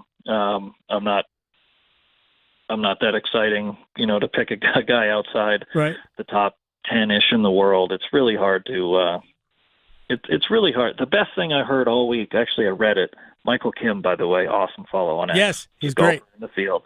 And he said that he played with Mickelson and I can't remember who else, maybe Dustin Johnson, and Mickelson said, "You don't read putts at Augusta, you remember putts." And I thought that was an awesome way of describing the golf course, and that's why so many older players play well there. What is more typical at Augusta than Fred Couples being in the top 10 after about 10 or 11 holes every year? Yep. Fred Couples, Bernhard Langer, Mickelson finished third last year, I think. He did. Guys just it's a golf course where it's not about beating you up. It's about playing intelligently and being able to recover, but that includes hitting shots when you don't hit at your best in spots where you can recover from. And that's where the veteran players can really, really excel. Yeah, so it's such an awesome golf course, and it's so much fun to watch, right? Because you've been watching for, 40 years? I've been watching for 35 years. Like, it's so much fun to know. We know what the putts are going to do. Yeah. Right? And it's just a really fun tournament to watch. And, I love that it's so accessible online now. Yeah. You can watch it on your phone, watch it on the computer. And so I'm just, I'm geeking out right now. Masters.com is the best website in golf. There's no second place. Brad Fritsch, at Brad Fritsch on Twitter. Thank you very much for your time, my friend. I appreciate it. We'll talk soon. Okay, you got it. Thanks, Adam. You got it. Brad Fritsch here on the Adam Gold Show. Come back, a little bit more about the match, a little bit more about the Hurricanes. And, we have a pretty big golf event here every October. It's October.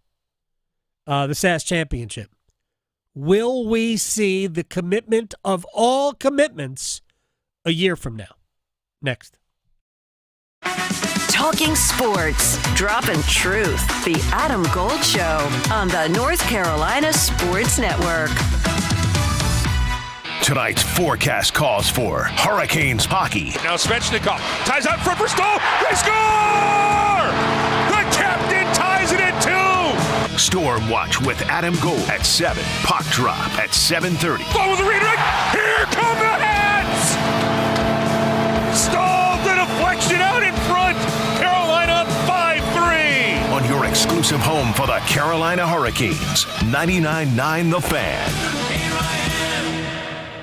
Are your monthly bills keeping you up at night, wondering how you got so behind? Hey, I'm Roger Moore, CEO of Loan Pronto. I get it. Life is expensive now. Insurance, groceries, cars. And then there's the credit card debt with those obscene interest rates. It's time to regain your financial freedom. And that's what we offer at Loan Pronto, using the power of the equity in your home. We have multiple ways to get you the cash you need, and most clients close in 2 weeks or less, and many don't even require an appraisal. And listen, rates have been plummeting recently. We just locked a homeowner in with an APR in the low 5s, saving her over $1,000 per month, and put $10,000 in her pocket. Life-changing money. Whether you're drowning in debt, have a nosebleed rate you got last year, need home improvements, or simply need cash in your pocket, we can help you accomplish this goal in record time. Call us today and get started with no hard credit pull, just a conversation. LoanPronto.com, 919-381-1760. LoanPronto.com. That's LoanPronto.com. Equal Housing Lender, NMLS 1661781, subject to lender approval, NMLSConsumerAccess.org. I had the worst dream last night. You were in a car crash, and the kids and I were on our own. We had to move out of the house because I couldn't afford it anymore. That's awful, hon. My brother got life insurance from Ethos, and it only took 10 minutes.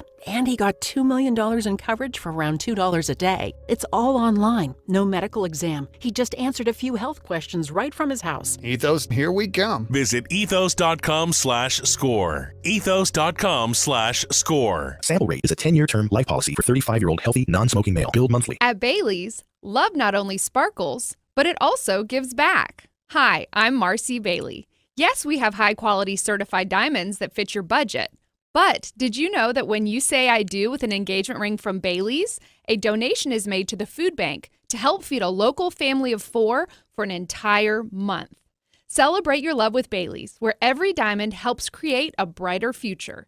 Bailey's Fine Jewelry, voted the best place to buy your diamond. Prescriptions require an online consultation with a healthcare provider who will determine if appropriate. Restrictions apply. See website for details and important safety information. Price varies based on product and subscription plan. Hey guys, let's talk ED, because millions of men experience it. But not everyone can access or afford treatments like Viagra. Hims can help. Through Hims.com, you can access a full range of treatment options for ED through a 100% online process. To start your free online visit and save up to 95%, go to hims.com/joy. HIMS.com/JOY.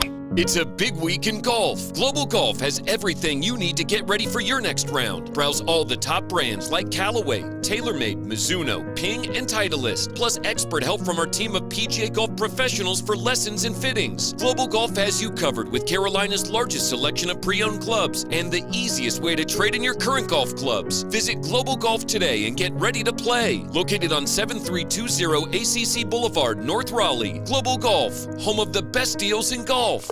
Dennis Cox here for my friends over at Law Tigers. It's that time of year, folks. Back on the open road, taking a cruise on the motorcycle, but there's always that risk when you're on the bike. That's why you got to contact Law Tigers at 1-800-LAW-TIGERS if you're injured in a motorcycle accident, even before you contact your insurance company. Insurance companies pay you the least amount possible. Law Tigers, they're riders too. They know what your bike and your gear are worth and what you're going through after an accident. 1-800-LAW-TIGERS. Law Tigers is a network of independent law firms who are members of the American Association of Motorcycle Injury Lawyers. Law Tigers is not a law firm. This is Adam Gold. 80-second mark, I scream in the booth. I screamed in the booth. Why the heck is he still on the ice? Did you say it in Finnish? I should have. Yes. No, he wouldn't. He curses in English. He does. All right, 2 seconds later, he scored. Yes. And I went, oh, that's why. That's what. The Adam Gold Show.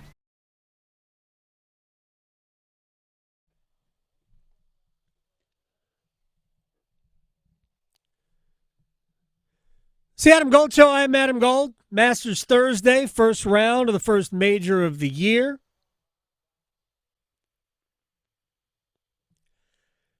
Scotty Scheffler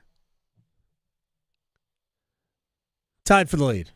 I mean, is what it is. Rory McIlroy parred the first hole, had about a 10-footer for birdie that he just left short and to the right. Not really short. It had enough speed. It just was just off to the right. Scheffler, Tyrrell Hatton, Justin Rose birdied the first 3 holes. He is 3 under par as well.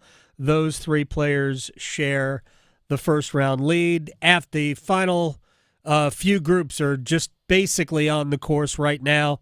There's some big-time firepower late in the first round. Bryson DeChambeau just teed off. John Rahm getting ready to tee off in the next, 5 minutes or so? Yeah, pretty much. I think he's in the second to last group. Max and I are doing hard work back here with our monitors. One doing production of the show, but also Masters coverage as well. Masters coverage. That's what we're calling it. Yeah, Masters Excellent. coverage. See, you've already mastered this. That's what you're supposed to do. I'm working. Max has his monitor, I have mine. And then the show perfect. itself. So is anybody doing featured groups? Are we using masters.com? Max says, that's the thing you do. I mean, honestly, no offense to Aaron Rye. I don't care. It's Thursday. You're not winning the tournament today. So I just want to see the guys I want to see. Yeah, we've got eyes on Scotty and JT right now on the 11th green. Justin Thomas, by the way, by all accounts, should be like 7 over par. And he is, I believe, 1 over. He has been par putting his pants off so far through 11 holes. I think they're playing the 12th hole now. All right, so real quick before we bring in our next guest, and we're hoping to get one of the all-time commitments maybe a year from now. It is a big game for the Hurricanes tonight. It's a big game for the team who has lost 3 in a row. They can't get any help from the New Jersey Devils in terms of wrapping up number 2 in the Metropolitan Division, so Hurricanes need to scratch at least a point out.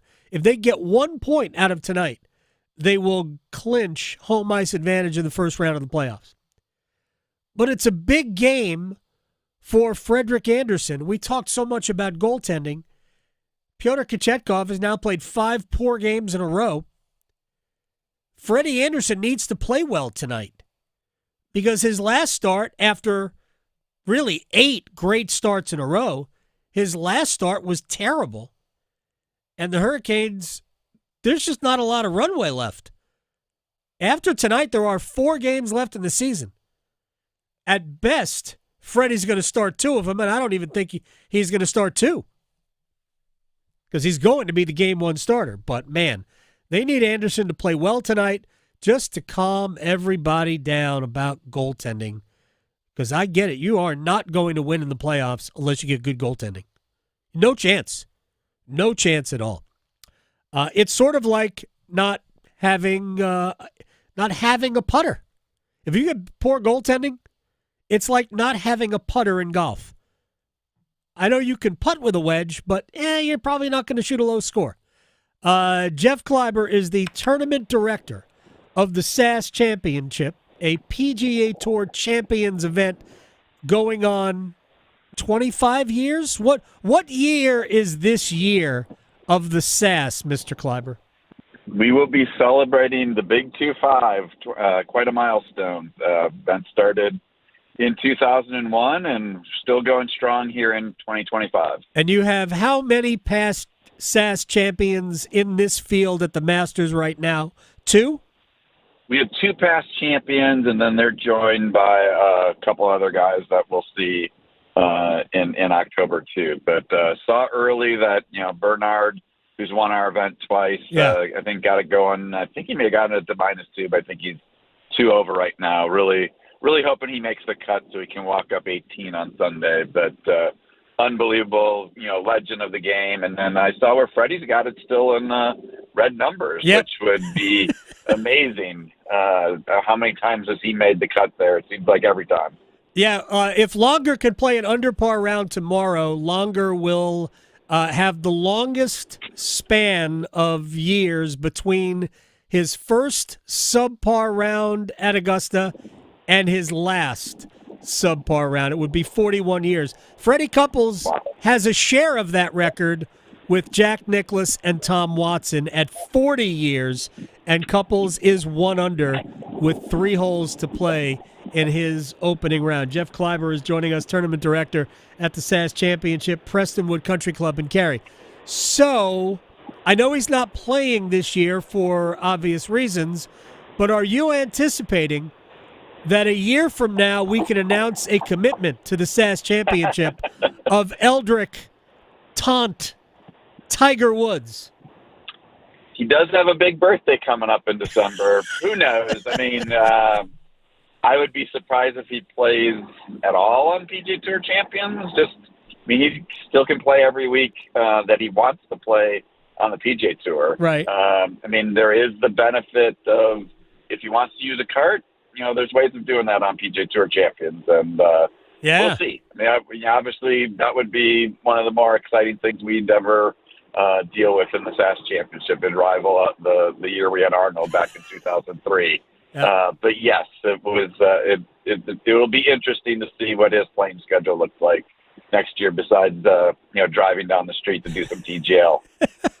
So here's the thing about because I agree. I never for a minute thought he would ever tee it up in a PGA Tour Champions event ever.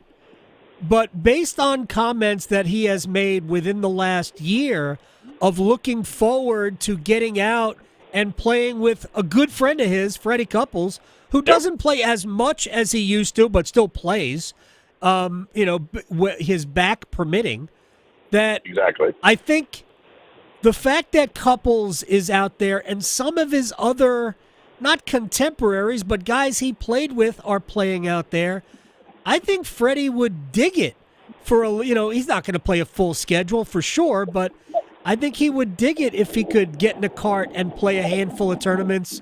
And there is no better tournament than the SAS Championship, Jeff. Exactly. Freddie's won here. He set the course record in, a couple years ago, in 2022, shooting 60 on the back. It's a record Tiger doesn't have.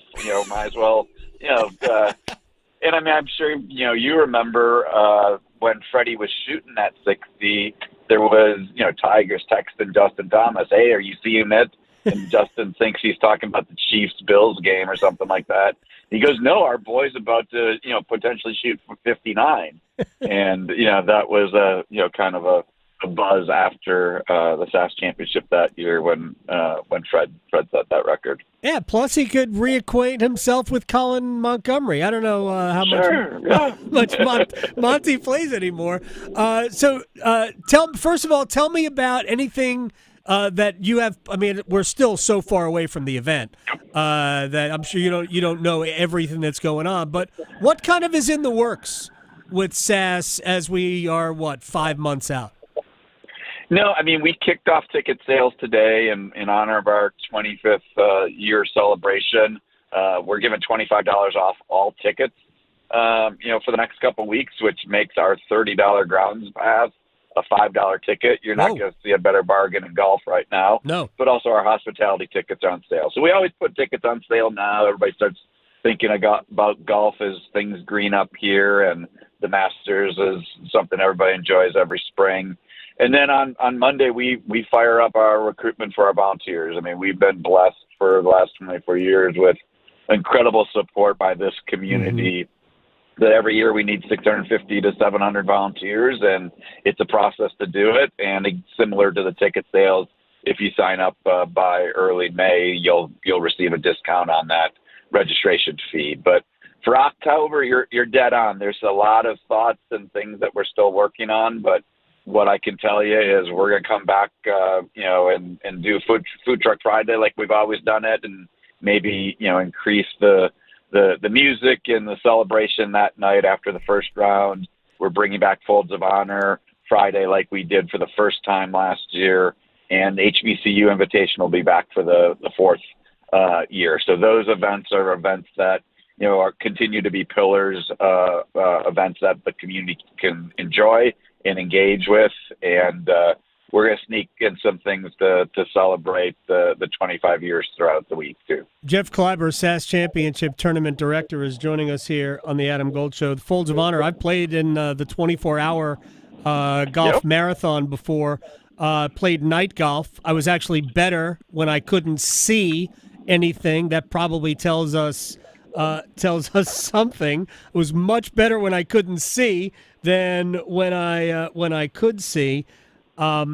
Now, are we still doing 24 hours of golf? I also still have the commemorative, I guess it's not really a ball mark because it's almost a manhole cover at this point, but I still have that and still use it.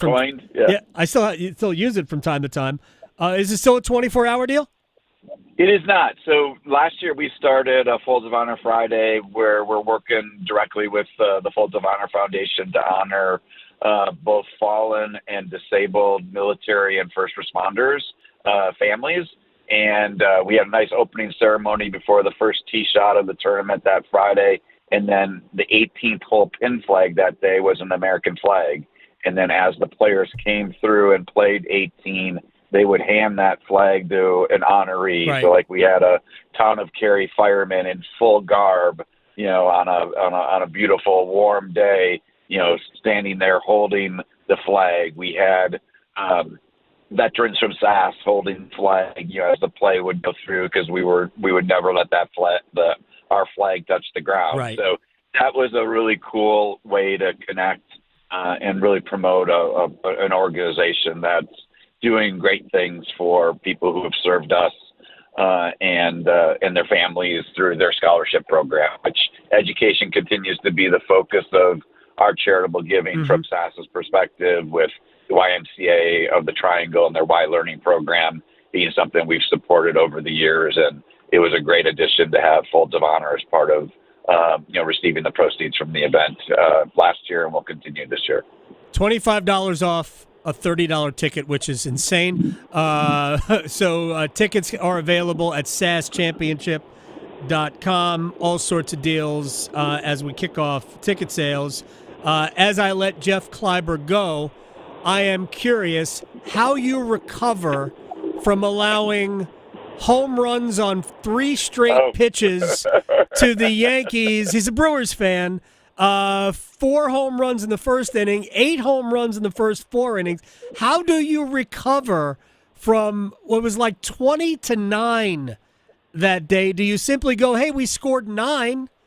How do you recover from that? Well, you score 17 against the Rockies last night. That helps, and win 7 of your next 9. So we're doing fine. Long season.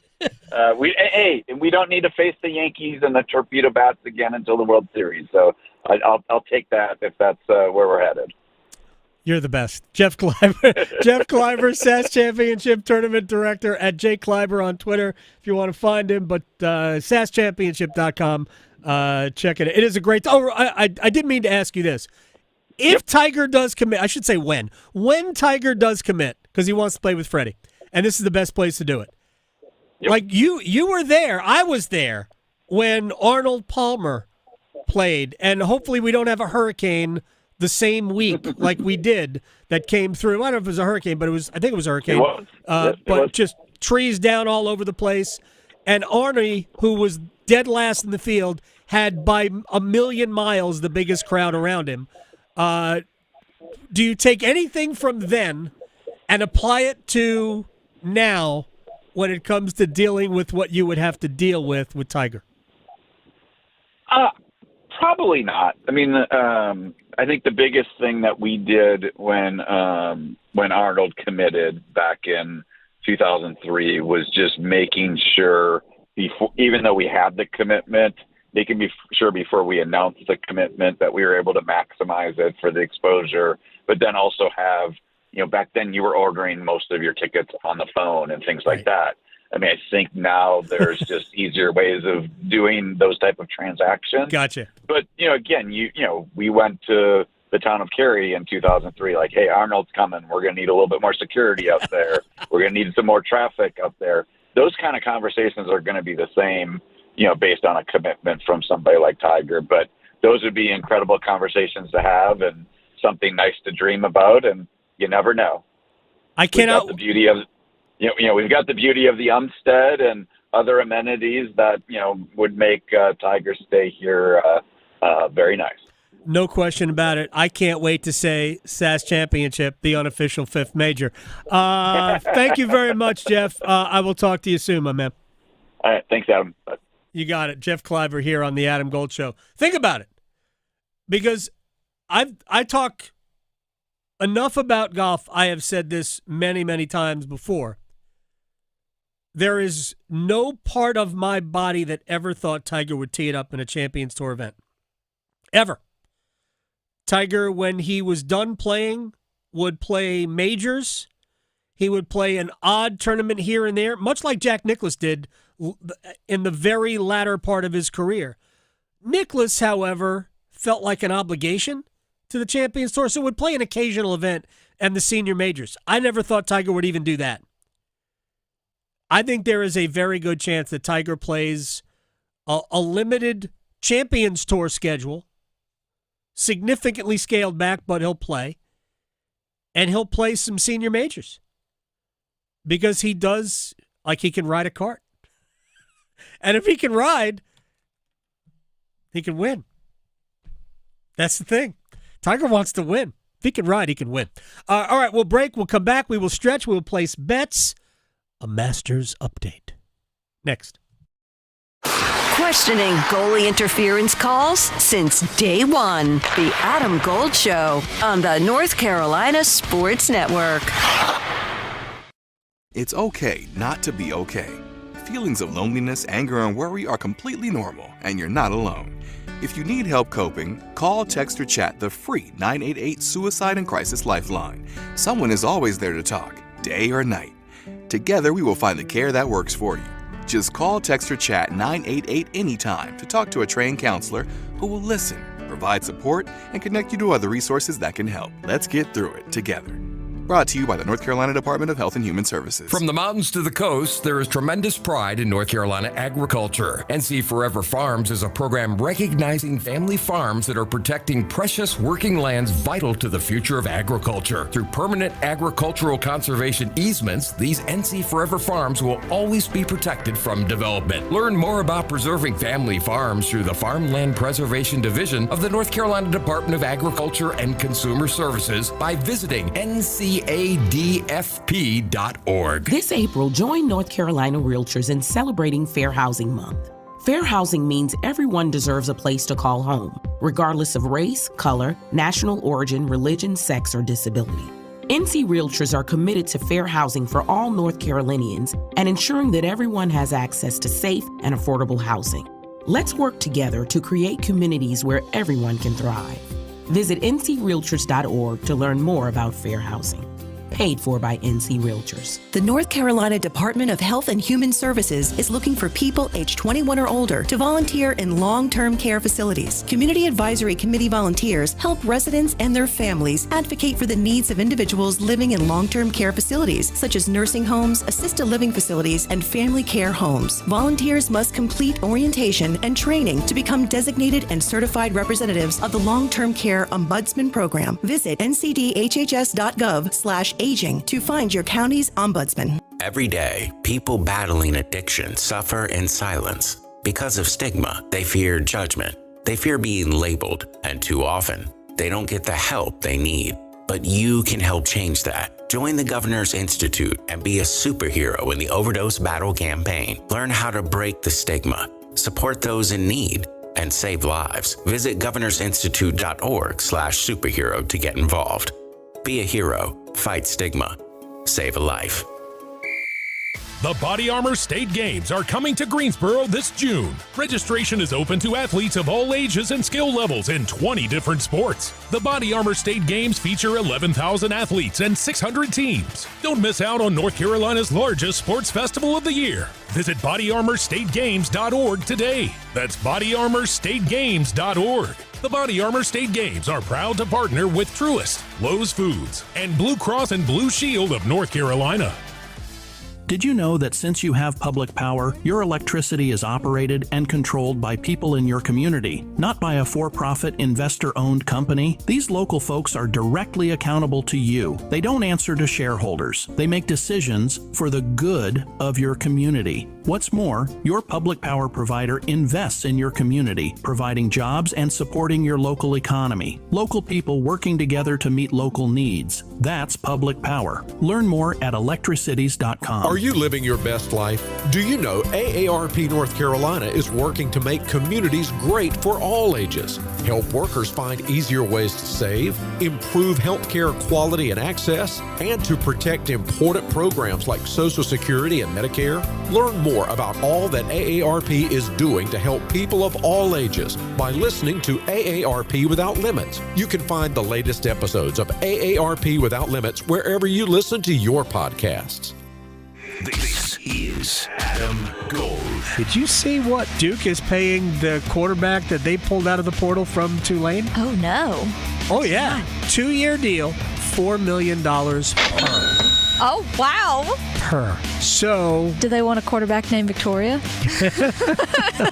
The Adam Gold Show.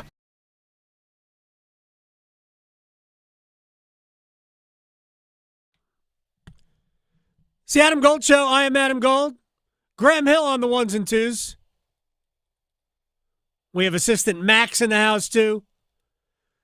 Colin Morikawa has made eagle at the 13th hole. He is now 3 under par, joining the lead of Scotty Scheffler, Tyrrell Hatton, and Justin Rose. Sounds like a Ryder Cup to me. Morikawa and Scheffler all square with Hatton and Rose. Of course, Justin Rose only played like 6 holes, something like that. The other guys are pretty much on the back nine. We got a lot to do. We will talk NBA with our friend Kanata Edwards from CBS next hour. We'll obviously keep you updated on the Masters, but right now, it's time to stretch. Yes, even though the segment is called 7th Inning Stretch, we're just going to talk about golf. And we're going to start with Augusta National. We're making the turn. Exactly, we are. We're on the back nine now. Augusta National certainly puts on a show for the sporting world every April when the best golfers meet up at the Masters. That's no secret. What if you found out that not all is quite as it seems behind the scenes down in Georgia? Sunsport.com delved into some of the secrets of the Masters that have been leaked over the years. And I'm not trying to put a damper on the tournament by anything. I'm just trying to pull back the curtain a little bit. So we'll just do the top 3 secrets that are not known to most people until now, thanks to me, at the Masters. Number 3, no food menu. We know the concessions for patrons out on the course are some of the best in the sport. The pimento cheese sandwich, chef's kiss. But one pro told golf.com that there is no menu in the clubhouse. Instead, players just ask for whatever they want, and it appears. Yeah. That's cool, isn't it? It is. I was not aware of that. Number 2, let's see if you were aware of this, Adam. Dyed water. One look at the glistering Rays Creek, and given Augusta's natural beauty, it would be easy to conclude the water is just another incredible feature of this heavenly golf course. But you'd be wrong. One journalist who played around took a sample of the water from the pond in front of the 15th green. Tests revealed that the water contained food dye, similar to what is used in the blue-colored icing you can get on a kid's birthday cake.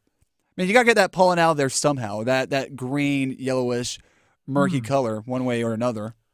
I wonder if the reporter who did that has been invited back. That would be my reaction to that. Probably not, and I might not ever be invited by giving away the number 1 secret to Augusta National: fake birds. Yes, fake birds. Fake birds. You may hear and see plenty of birdies when watching the Masters on TV. Sorry though, only the 1 star's mark on the scoreboard are real. The chirping bird song coming through your speakers, fake. Do not be fooled by the azaleas and stunning horticulture. Some who have been to Augusta have reported on the distinct lack of bird life. American broadcasters CBS have been reported to pump bird noises out during the coverage. Interesting. And with that, I just lost my chance to ever get off the list to be attending. Is that a Masters thing? It probably would be a Masters thing, not a CBS thing. Yeah, I could see it. Hey, look, I remember when Carolina was pumping in fake crowd noise. I'm talking about Tar Heels for basketball. Yeah. I remember that. Not even during the pandemic. No. And with that, speaking of taking things off the list, you might want to take our bets off the list as well. Place your bets. Here we are. I bet you slice into the woods $100. Gambling is illegal at Bushwood, sir, and I never slice. Okay, you can owe me. I owe you one. I'll let you tee off first, Adam. No, go ahead. You have the honor. I don't hit it straight when people are watching me. You're not. Is that you telling me you're not ready? Is that what you're No, telling me? I'm ready. I'll go first. Carolina versus Washington. Big hockey game tonight. A grudge match, some might call it. One thing for certain, though, Alex Ovechkin, anytime goal scorer. Just because the great chase is over does not mean he's going to stop scoring until the playoffs. So give me Ovi, anytime goal scorer, plus 125. Obviously has hit in 5 of his last 5 games for the Caps. Yep. He has a 5-game goal streak. He has 6 goals in those 5 games. I'll get to my Kane stuff a little bit later on. We have Europa League quarterfinals knockout stage. Manchester United playing at Lyon. Give me Lyon plus 190 at home. They are going to win today. I'll even give you Ryan Shirky, anytime goal scorer. I don't even know what he is, but he's going to score. Yeah, it's going to happen. Going back to the Canes-Caps game. Seth Jarvis over 2.5 shots on goal plus 102. Also has hit in 5 of his last 5 games. I just feel like if there's going to be somebody to kind of break the Canes out of this funk, I don't even know what you would call it without cursing, it's got to be Seth Jarvis, your leading goal scorer. So that's why I'm going with him. 2.5 shots on goal plus 102. All right, let's go to the NBA. The Knicks are at the Pistons. The Knicks are plus money on the road, actually starting to play well. They've got Jalen Brunson back. Give me the Knicks at plus 134 away to win. And then finally, my Masters bet, Rory McIlroy to finish in the top 5 plus 100. Max even has one for you.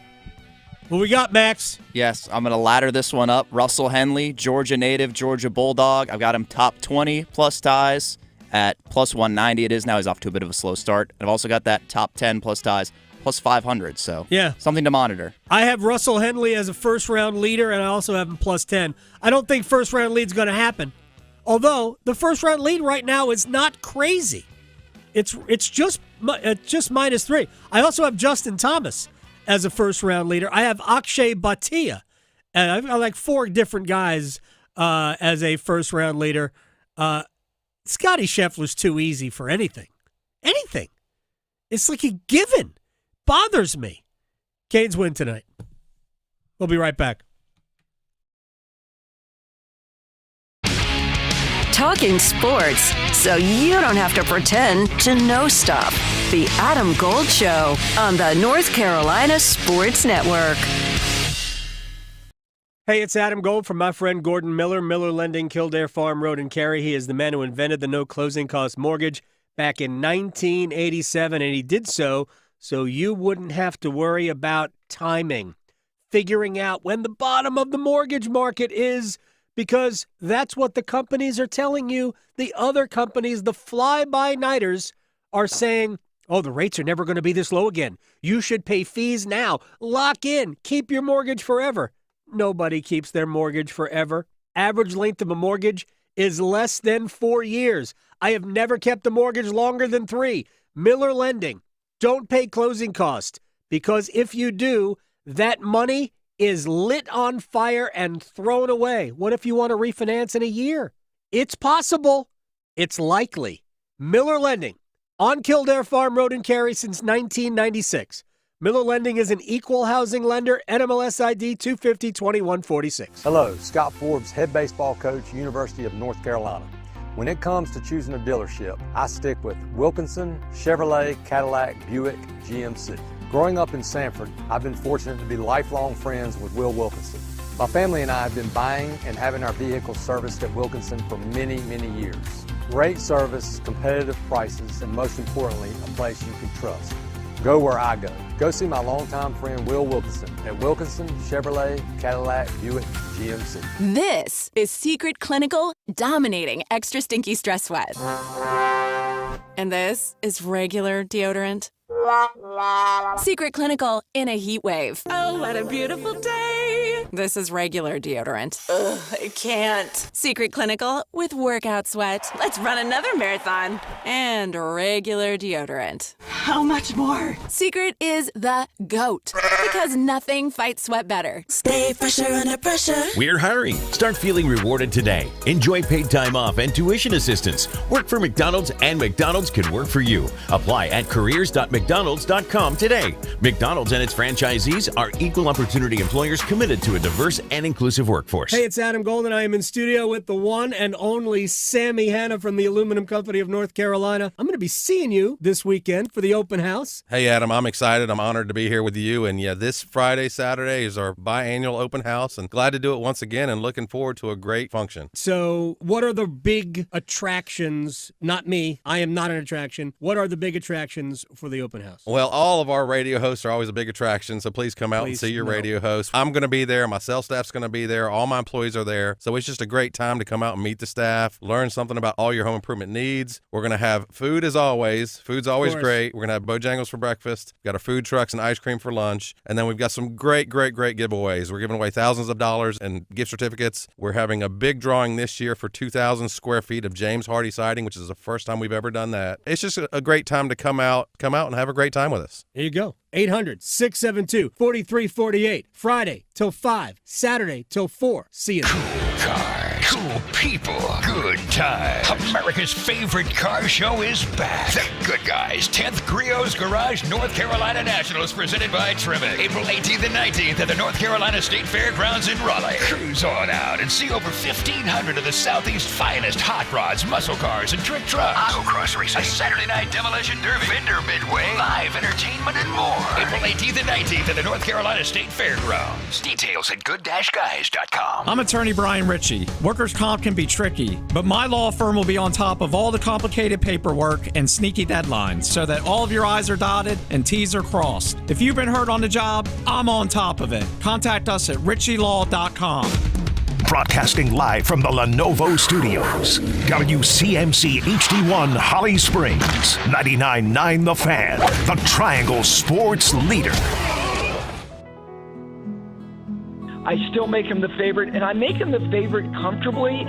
In one other little additional addendum as to why, you just made the point about Rory sucking up all the oxygen in the pre-tournament conversation. The two-time champion and defender is kind of under the radar in this peculiar way. That's very dangerous for the field.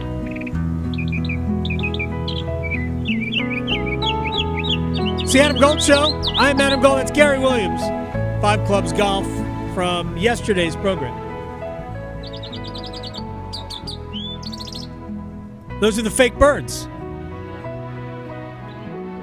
Those are not real birds. What? No. Honestly, those don't even sound like real birds. Well, that's just a credit to our production team for how good of a job they did. Those don't even sound like real birds. The intro. Shout out to Rusty. We have a new leader.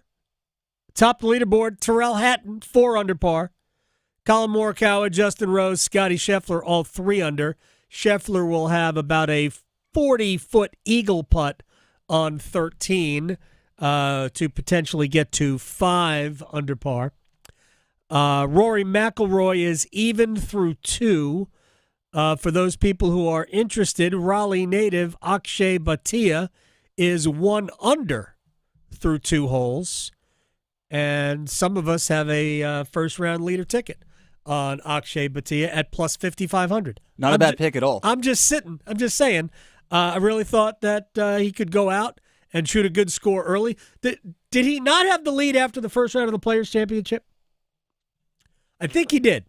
I think he had the lead after the first round of the Players' Championship. Max is doing some research for us. Max is I believe you're right. It is. He is our research department. We have glass and beakers back here. Very nice. Actually, this is the problem with having the Masters, like, while we're trying to do the show. Like, I asked them politely, can we just start this later? Like, when my show is over? So I don't have to worry about this? Is because, like, during the commercial breaks, like, I have 4 minutes, I can watch the Masters. And then I forget that I was really supposed to prepare for the next segment. That's the problem with doing the Masters, doing the show during the Masters. So, but let's get right into the wall of sound. The wall of sound is a function of this studio. There's no doubt about it. And it's really the perfect excuse to just play sound so we can watch more Masters. I'm just kidding. Last night in Dallas, Luka Dončić made his return to that city for the first time since inexplicably being traded by the Mavs to the Lakers for Anthony Davis and other things. Lakers, by the way, are going to end up being the 3 seed in the West. LA won last night, and here is Dončić on the emotions that he was feeling. Well, it was a little bit of both, happy and angry, but, it's nice to see some familiar faces here. I spent a lot of times with them. But like you said, it was a lot of emotions. When I woke up, I was tired. I ain't gonna lie, I didn't sleep much. I was excited about this game, and, I really appreciate the fans, the way they reacted to me. All right, does he feel like now there's closure? It's a hard question. I mean, for sure it's a bit more talking about closure, sometimes hard, because, like I said, I spent a lot of time here, great moments. But it's, like I said, it's getting more and more, and I got to focus on different things now. All right, I didn't see the video. I didn't see the Luka Dončić video. They had a tribute video to him in the arena. I know they showed it on TV. Look, you're talking about one of the biggest basketball stars in the entire world. And he never thought he was going to be traded. Nobody thought he was going to be traded. I remember having the trade pop up, and I'm like, is it April 1st? Did what's his name get? I can't remember who the senior insider is now for ESPN, but I was thinking, did his account get hacked? Brian Windhorst? Yes, I thought his account legit got hacked.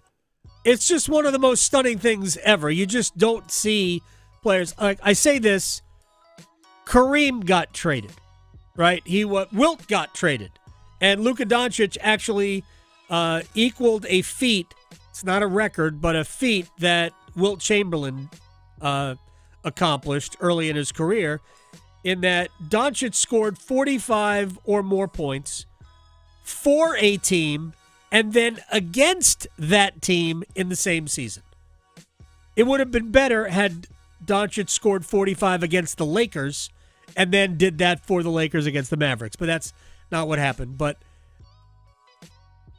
anybody can be traded. Gretzky was traded. The circumstances around Wayne Gretzky being traded from Edmonton to Los Angeles were obviously very different. The Oilers were trying to save the franchise. They could not afford to pay him what he was worth.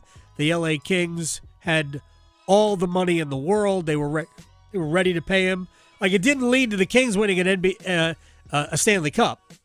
And Gretzky didn't. I don't believe Gretzky didn't win a Stanley Cup after his time with Edmonton. Edmonton won one without him. Mark Messier was the captain there. So anybody can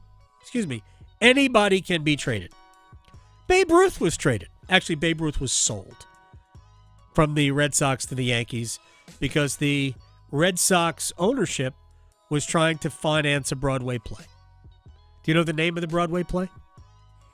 Annie Gets Your Gun. No, that's pretty good. Good guess. Yeah, not bad. It had a name of a female in it. No Nanette was the name of the Broadway play. Sure. It was not a hit. That's bad. Sold Babe Ruth to finance what was not a very successful play. All right, back to Luka Dončić. Then I'm going to relate a personal story. Not about Dončić, but about a similar event.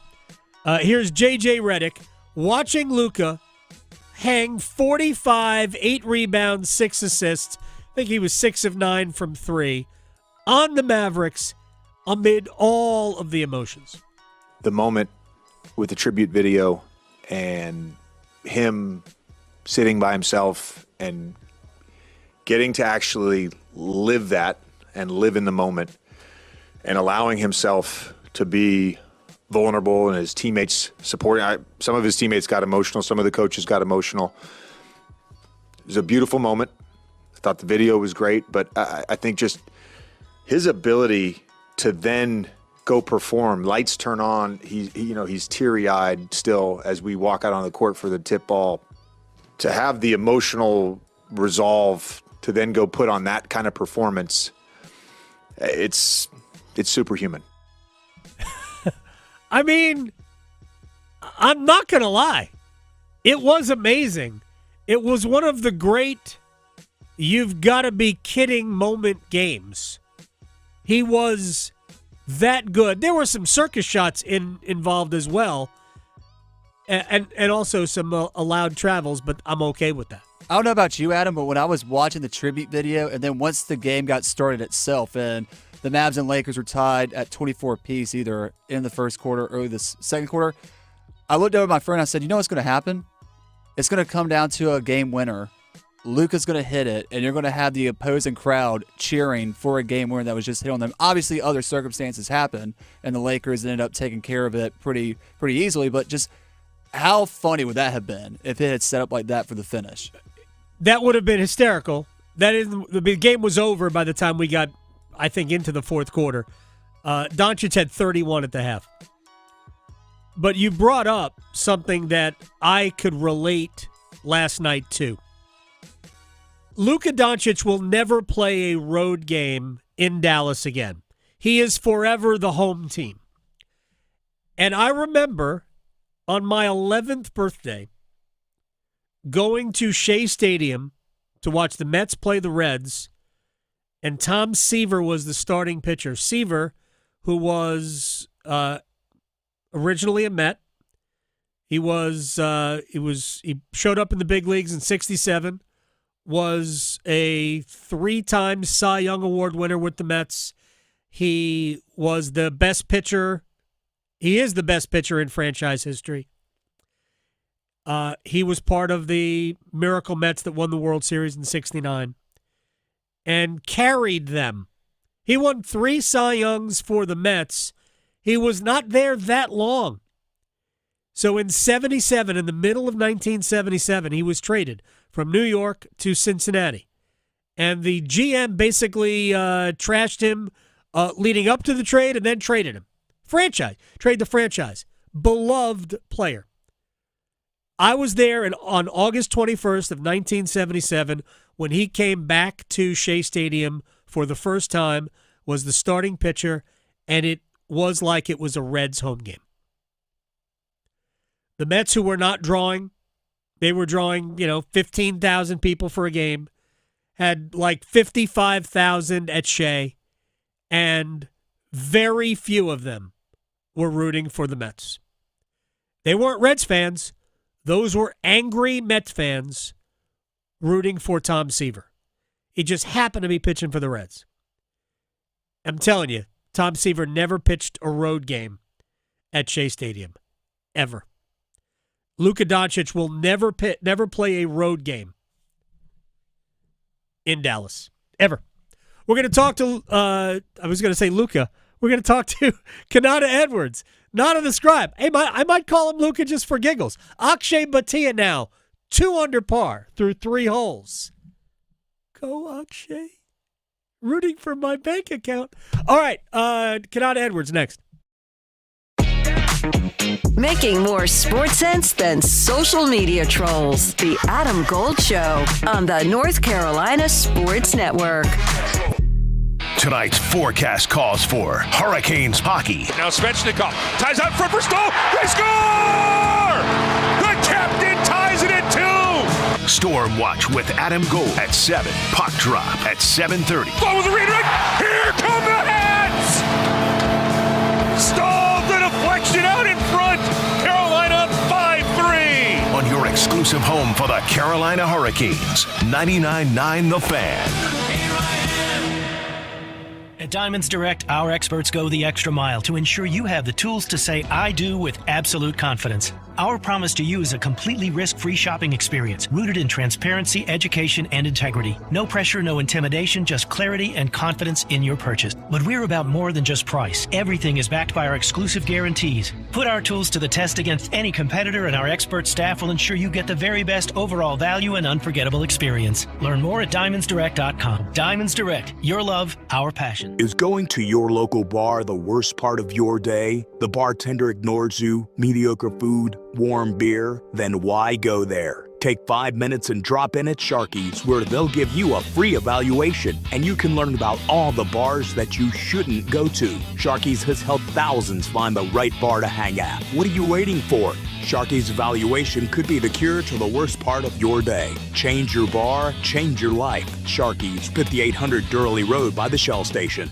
Now in Sanford, the Chatley Marine Boat Show and Sale featuring Yamaha Wave Runners. With giant indoor showrooms and an on-site test lake, Chatley's the choice for your next Yamaha Wave Runner. Find a large selection of Yamaha VX, FX, GP, and Wave Blaster models. With special financing, huge discounts, and immediate delivery available, now is the time to get your new Yamaha Wave Runner at the best price. Hurry on in to the Chatley Marine Boat Show and Sale, going on now in Sanford. ChatleyBoats.com.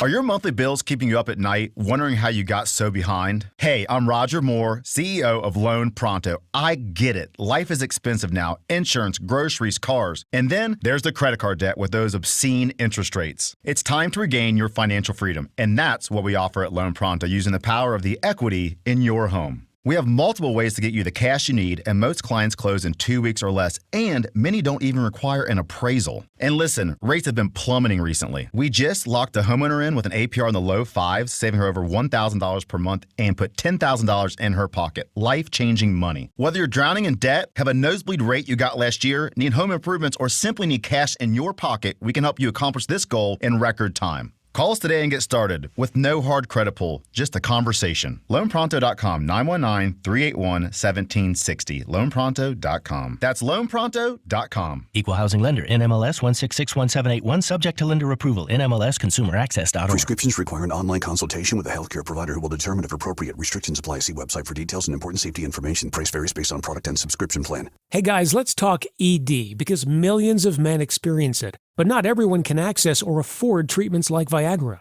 Hims can help. Through Hims.com, you can access a full range of treatment options for ED through a 100% online process. To start your free online visit and save up to 95%, go to Hims.com/joy. HIMS.com/JOY. I'm attorney Brian Ritchie. Getting hurt in a car wreck comes with all kinds of stress and frustration. But when you call me, I'll be on top of all of it. So all you need to worry about is getting better. If you've been injured in a car wreck, I'm on top of it. Contact us at ritchielaw.com. If only life had a remote control, you could pause or rewind.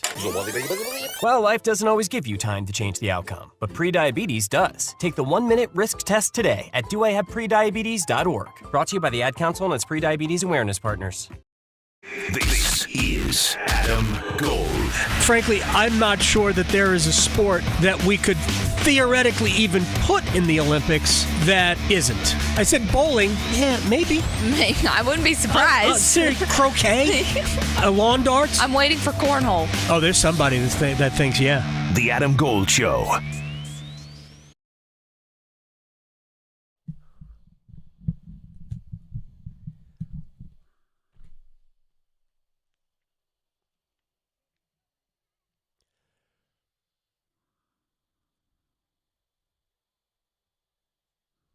In my veins, this song. In my veins. Gosh. I'm tempted to just let it run, except that we have Kanata Edwards. My friend, Nata the Scribe on Twitter, CBSSports.com. He helps out Gary Parrish and Matt Norlander on the Eye on College Basketball podcast. I have various things to discuss with you that run the gamut of pro and college basketball. But I hope all is well in your world. I know it was a time not that long ago where your dog ran away. How's everything with the dog? The dog is actually looking at me right now like, are we going outside anytime soon? To which I have to look back at him and say, No, not yet. There's still some work to be done. All right. Last night, you and I share a love of a lot of things, including the Mets. And I'm going to I'm going to relate what I saw last night to a Mets legend. Luka Dončić will never play a road game in Dallas for the rest of his career. Were they not the home team last night? Yeah. So are you about to call Luka Dončić Chipper Jones? No. It's not Chipper Jones. He's Tom Seaver. When I was there. It was my 11th birthday when Seaver returned in 1977. I've just told the world how old I am. Seaver, on August 21st, 1977, on my 11th birthday, I was at Shea Stadium. We were at Shea a lot. Tickets were dirt cheap back in the day because nobody wanted to go. And Seaver returns for the first time with the Cincinnati Reds, and he was the home team. They were not rooting for the Mets that day. They were rooting for Tom Seaver. He got a standing ovation, got out of a jam in like the second inning, and the place went nuts. It really was like watching, like I thought I was at Riverfront Stadium. Luka Dončić is never going to play a road game there. No, nor should he. But at this point, like, I just feel bad for – the only person I kind of feel bad for is Nico Harrison, because me and you have had this conversation before. Yeah. I don't think it was really his idea. I think it was Patrick Dumont's idea. I still believe that, because there's no way that you credible as a basketball executive trying to make your bones after you've been successful at Nike and doing all these things and you've done all these brilliant ideas, and then your big basketball idea is we're going to trade Luka Dončić for pennies on the dollar and think that everything is going to be okay. That doesn't sound like the idea of a smart person. That sounds like the idea of someone's boss that just comes in, swoops in, sees the number sheet, and says we need to cut salary somewhere. That's what it looks like to me, and it still looks like that to me. Really? This looks like a money saving deal? This looks like ownership, like the money is saying, yo, we have to do this, not a basketball, hey, this might be a good idea if we did this. Why would you do it there? Why wouldn't you do it by trading Kyrie or somebody else? I don't know. That doesn't make – that's just crazy to me. Adam, we're not dealing with smart people here. It's very obvious. They've been trying to lie to us about this whole thing the whole time. Like, none of this has been operated by people who appear to be smart. That's the thing I keep trying. That's my overall point. The money is generally not very smart. This sounds like a money decision. So why doesn't Nico Harrison resign? That is a good question. He can't have his name on this. And it's too late now. He should have resigned. He should have resigned a long time ago. But again, gosh. Yes. Well, here's the other thing about it. Kanata Edwards is joining us here at Nata the Scribe on Twitter. All right, so the game in L.A., when Nico Harrison made the, idiotic mistake of actually being in attendance for it, and there were times where Luka was apparently staring him down after. I think he had a triple-double that night. I thought he would pull off a triple-double last night. I didn't realize he was simply going to try and score all of the points against his former team. But to me, there had to be a problem between Harrison and Dončić. There have been too many stories that have just mysteriously been floated out, like the one we saw 2 days ago, I guess, with Sam Amick, where, they wanted Luka to travel on the road. He was still working his way back, and he wanted to rehab on the road with the team, and Luka chose instead to stay back in Dallas. What's the purpose of that story other than to paint Luka as an unwilling, I guess, rehabber? I think again, we're not dealing with smart people, Adam. Okay. We're dealing with people that are trying to say, hey, Kool-Aid, and hopefully they see somebody looking over there at the Kool-Aid instead of looking at, the idiot that's yelling, hey, Kool-Aid. That's what they're looking for. Unfortunately, all these stories do is make it look worse, because if he was this problem, why didn't you trade him this summer? And you probably would have gotten more for him rather than trade him in the dead of winter where nobody sees it coming, and then you trade him to the premier franchise in all of the NBA. All you do is fuel the conspiracy theories. All you fuel is this thing that you're basically a clown show, and the only thing that you care about is building this new stadium with this casino in it.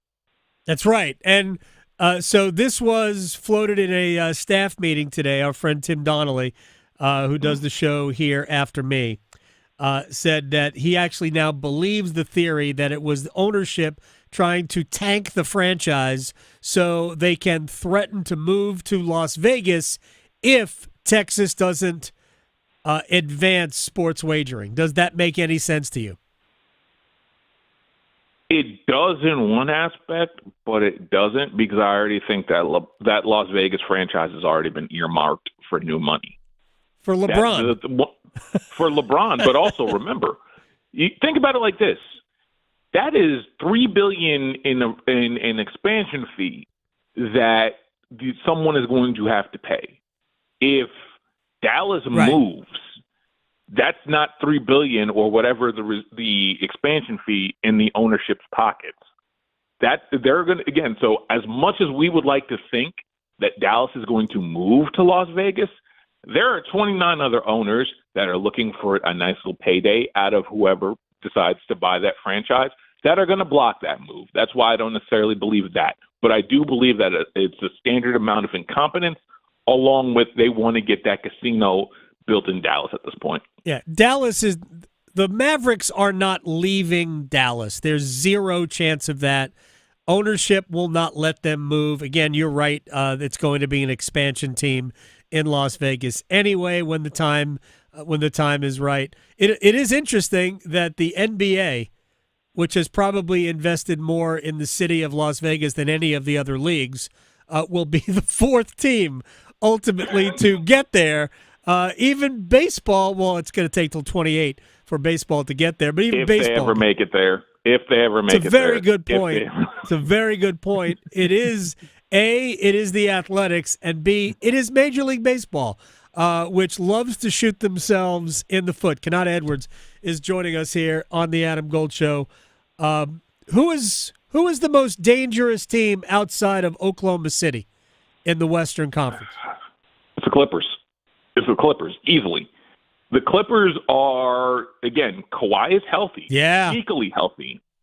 We're talking about a team that knows what they're doing, that's not going to be as reliant on James Harden because we know what James Harden in the playoffs do. It's not a great combination. There's enough guys, and I trust that I trust them enough to do enough damage to where they're going to give the first round and maybe even OKC all they want and much, much more. Like, we may end up heading towards an all-LA Western Conference final.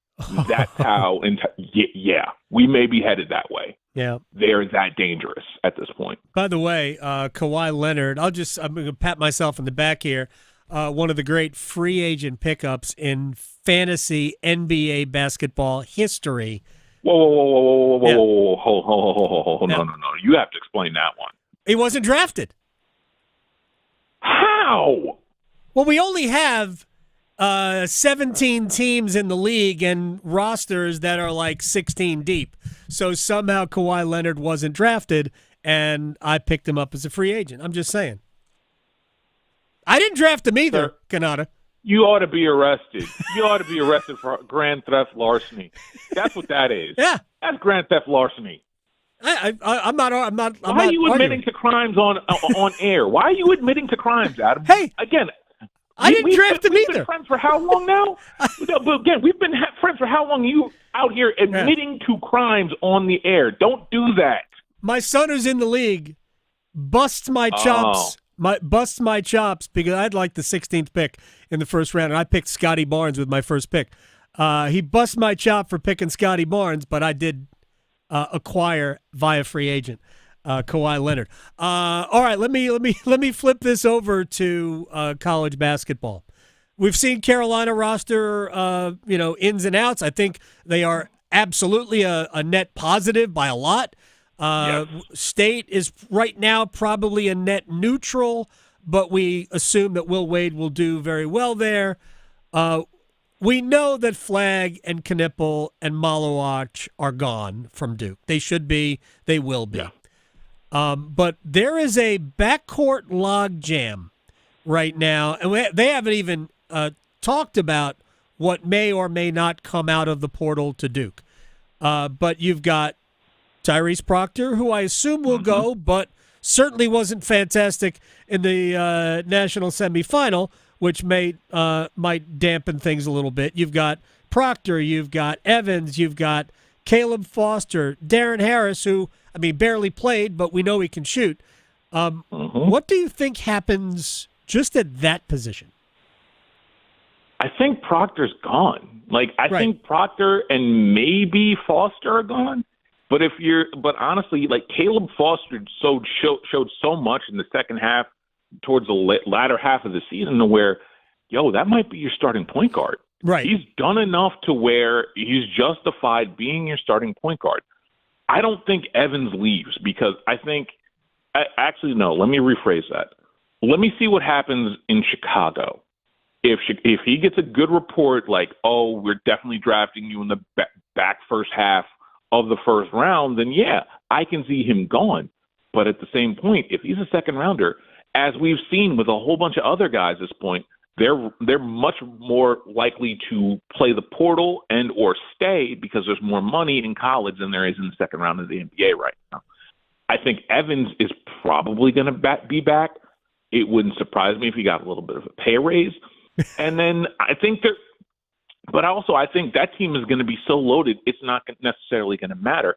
I do wonder, though. I do believe that Proctor is gone, and if not, I think Shire's going to have the hard conversation like he had to have with Jeremy Roach that, hey, buddy, there's not really a spot for you here anymore. Yeah, there's you've got Caden Boozer coming in. He's is he a point guard? Is he going to be a? Not really. Right? He's more of a 2. Okay, so you've got him, you've got Foster, you've got Evans. I would like to see Evans do something other than shoot it as soon as he touches it, right? Which he basically that was really what he was great. He's great at shooting, so I get why you shoot. And then you've got Darren. So there's a lot of sameness there. And you're right, Caleb Foster might be the most suited to just be the point guard. But I also think that Duke learned something about what happened against Houston. Having a guard who can get wherever he wants with the ball, which Duke did not have at all times. L.J. Cryer was able to get inside Duke's defense. And they missed that. They would have had to deal with that with Walter Clayton Jr. If they had gotten to the national championship game on Monday night. That was the one element that I thought that they missed all year long. Sion James ended up being okay at it, but he was not great at it, and he wasn't great on Saturday night anyway, so it didn't really matter whether he was good at it or not. He wasn't good on Saturday. So I think that's an element that, not everybody has to be 6'8" for Duke. No, not everybody needs to be 6'8", but I think, honestly, the biggest improvement that Duke can take is, honestly, John Shire being better in the moment. Yeah. Let's be honest with ourselves here. The minute that Sion James messed that first inbound pass up, Cooper Flagg should have been inbounding the ball. Or Con Knipple. Or Con Knipple, or someone other than Sion James.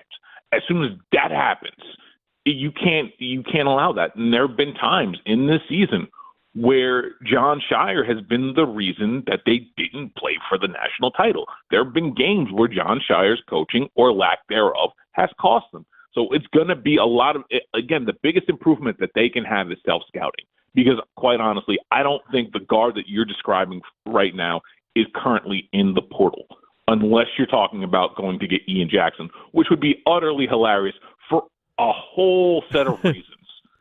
But I don't even think Ian Jackson is that. I do because he'd have a lot more space. I do think that I do believe that Ian Jackson in an offense where there are going to be a lot of guards around him that can shoot, which is something that really didn't exist in Chapel Hill this year, is a much different player. Unfortunately, it looks like he's going to St. John's. I would love to see Ian Jackson in stores, even though I think that's an extinction level event because I don't think they lose at that point. But for the most part, I do think that like a lot of what Duke needs is self-scouting worthy, and more importantly, I think the guard that you're describing isn't in the portal unless you think Terrence Arsenault is that guy, and I'm not sure he is either. Kanata Edwards is joining us here, Nata the Scribe on Twitter, because I had a whole list of things that John Shire needed to do better. No bench usage at all, really, in the second half, except Malik Brown and Kaman Malawach. And the truth is that the cameo for Mason Gillis in the second half backfired. I thought they took the air out of the ball of the game too soon. Way too soon. I mean, 6 minutes left in the game, and you're playing to shorten the game. At this point, I mean, just keep playing. Things were going well. If it's going well, I'm not sure why you stop it.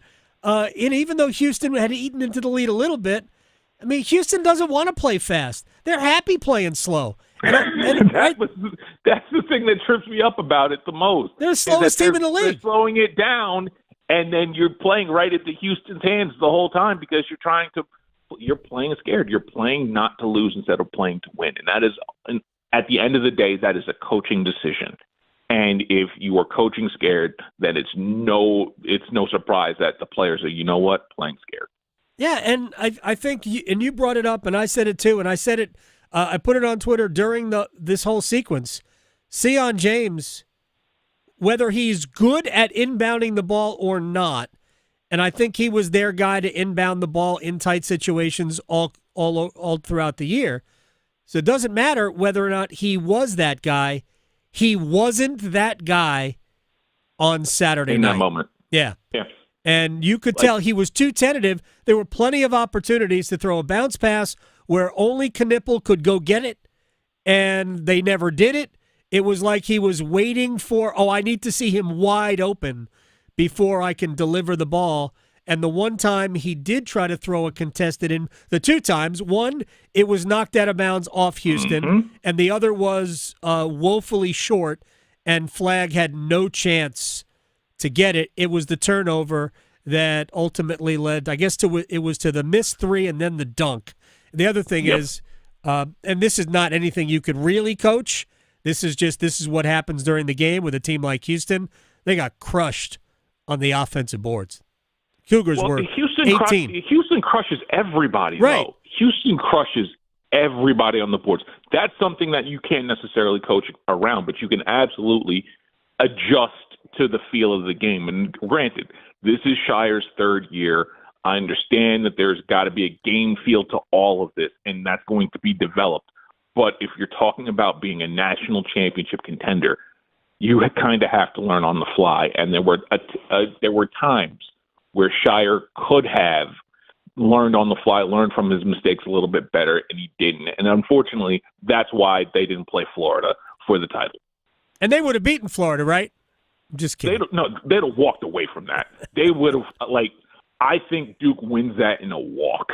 In fact, that's what I had. I was hoping to see Duke and Florida, and I think Duke would have walked away with this because I do think that the length would have eventually gotten to, that was a Mason Gillis game. That was much more of a Malik Brown game. I do think Elijah Martin is neutralized in a game against Florida, in the game against Duke. I do wonder if Alex Condon does anything against Kaman Malawach and Patrick Gongba. Those kind of matchups, I think, were tailor-made for Duke to dominate and run away with the title. Kanata Edwards, at Nata the Scribe on Twitter, college basketball and NBA analyst. It says that on the screen. I think that's a wonderful thing to write there. Just a general great human being as well, and a dog owner. Take the dog out. I'll try. He's looking at me even more like he's looking very, very sad. I'll send you a picture shortly. Thank you very much, my man. I'll talk to you soon. Absolutely. Talk to you soon. You got it, man. Kanata Edwards, at Nata the Scribe on Twitter. We have 4 now. Is it 4 at the lead? I want to get this right. 3 in the lead. Corey Connors, 4 under par.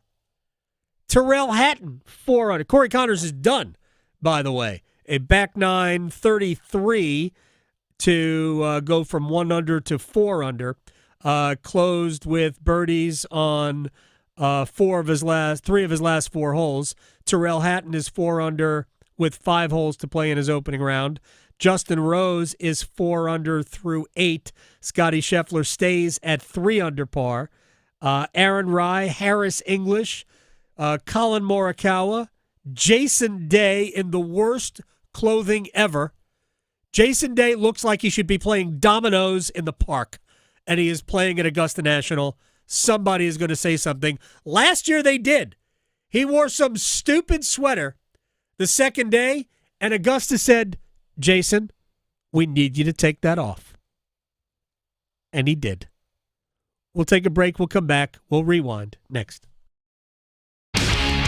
Talking sports so you don't have to pretend to know stuff. The Adam Gold Show on the North Carolina Sports Network. It's the biggest golf event of the year, and FanDuel is the best place to experience it. Hi, I'm Adam Gold for America's #1 sportsbook. Every putt, every drive can bring you closer to victory, and right now, all customers can get a profit boost every round of the first major. Boost your winnings on anything from outright winners to first-round leaders, any round leaders, tourney matchups, so much more. FanDuel is your go-to for betting on Augusta. Tee off with a variety of bet types. Live bet as the tournament drama unfolds. Don't wait. FanDuel.com/AGS. FanDuel.com/AGS. Swing for some green. 21 and over and present in North Carolina. Opt-in required. Bonuses issued as non-withdrawable profit boost tokens. Restrictions apply, including any token expiration and maximum wager amount. See terms at sportsbook.fanduel.com. Gambling problem? Call 877-718-5543 or visit morethanagame.nc.gov. From the mountains to the coast, there is tremendous pride in North Carolina agriculture. NC Forever Farms is a program recognizing family farms that are protecting precious working lands vital to the future of agriculture. Through permanent agricultural conservation easements, these NC Forever Farms will always be protected from development. Learn more about preserving family farms through the Farmland Preservation Division of the North Carolina Department of Agriculture and Consumer Services by visiting ncadfp.org. This April, join North Carolina Realtors in celebrating Fair Housing Month. Fair housing means everyone deserves a place to call home, regardless of race, color, national origin, religion, sex, or disability. NC Realtors are committed to fair housing for all North Carolinians and ensuring that everyone has access to safe and affordable housing. Let's work together to create communities where everyone can thrive. Visit ncrealtors.org to learn more about fair housing.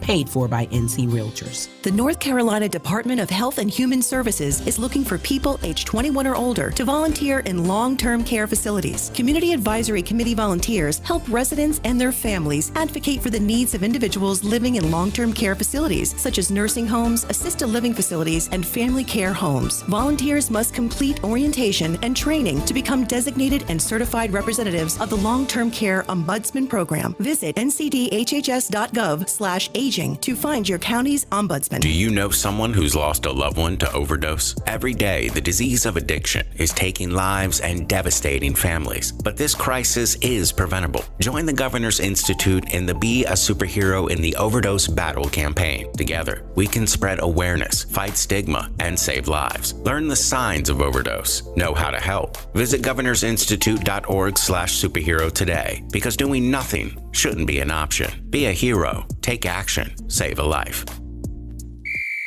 The Body Armor State Games are coming to Greensboro this June. Registration is open to athletes of all ages and skill levels in 20 different sports. The Body Armor State Games feature 11,000 athletes and 600 teams. Don't miss out on North Carolina's largest sports festival of the year. Visit bodyarmorstategames.org today. That's bodyarmorstategames.org. The Body Armor State Games are proud to partner with Truist, Lowe's Foods, and Blue Cross and Blue Shield of North Carolina. Did you know that since you have public power, your electricity is operated and controlled by people in your community, not by a for-profit investor-owned company? These local folks are directly accountable to you. They don't answer to shareholders. They make decisions for the good of your community. What's more, your public power provider invests in your community, providing jobs and supporting your local economy. Local people working together to meet local needs. That's public power. Learn more at electricities.com. This is Adam Gold. 80-second mark, I scream in the booth. I screamed in the booth. Why the heck is he still on the ice? Did you say it in Finnish? I should have. Yes. No, he wouldn't. He curses in English. He does. All right, 2 seconds later, he scored. Yes. And I went, oh, that's why. That's why. The Adam Gold Show.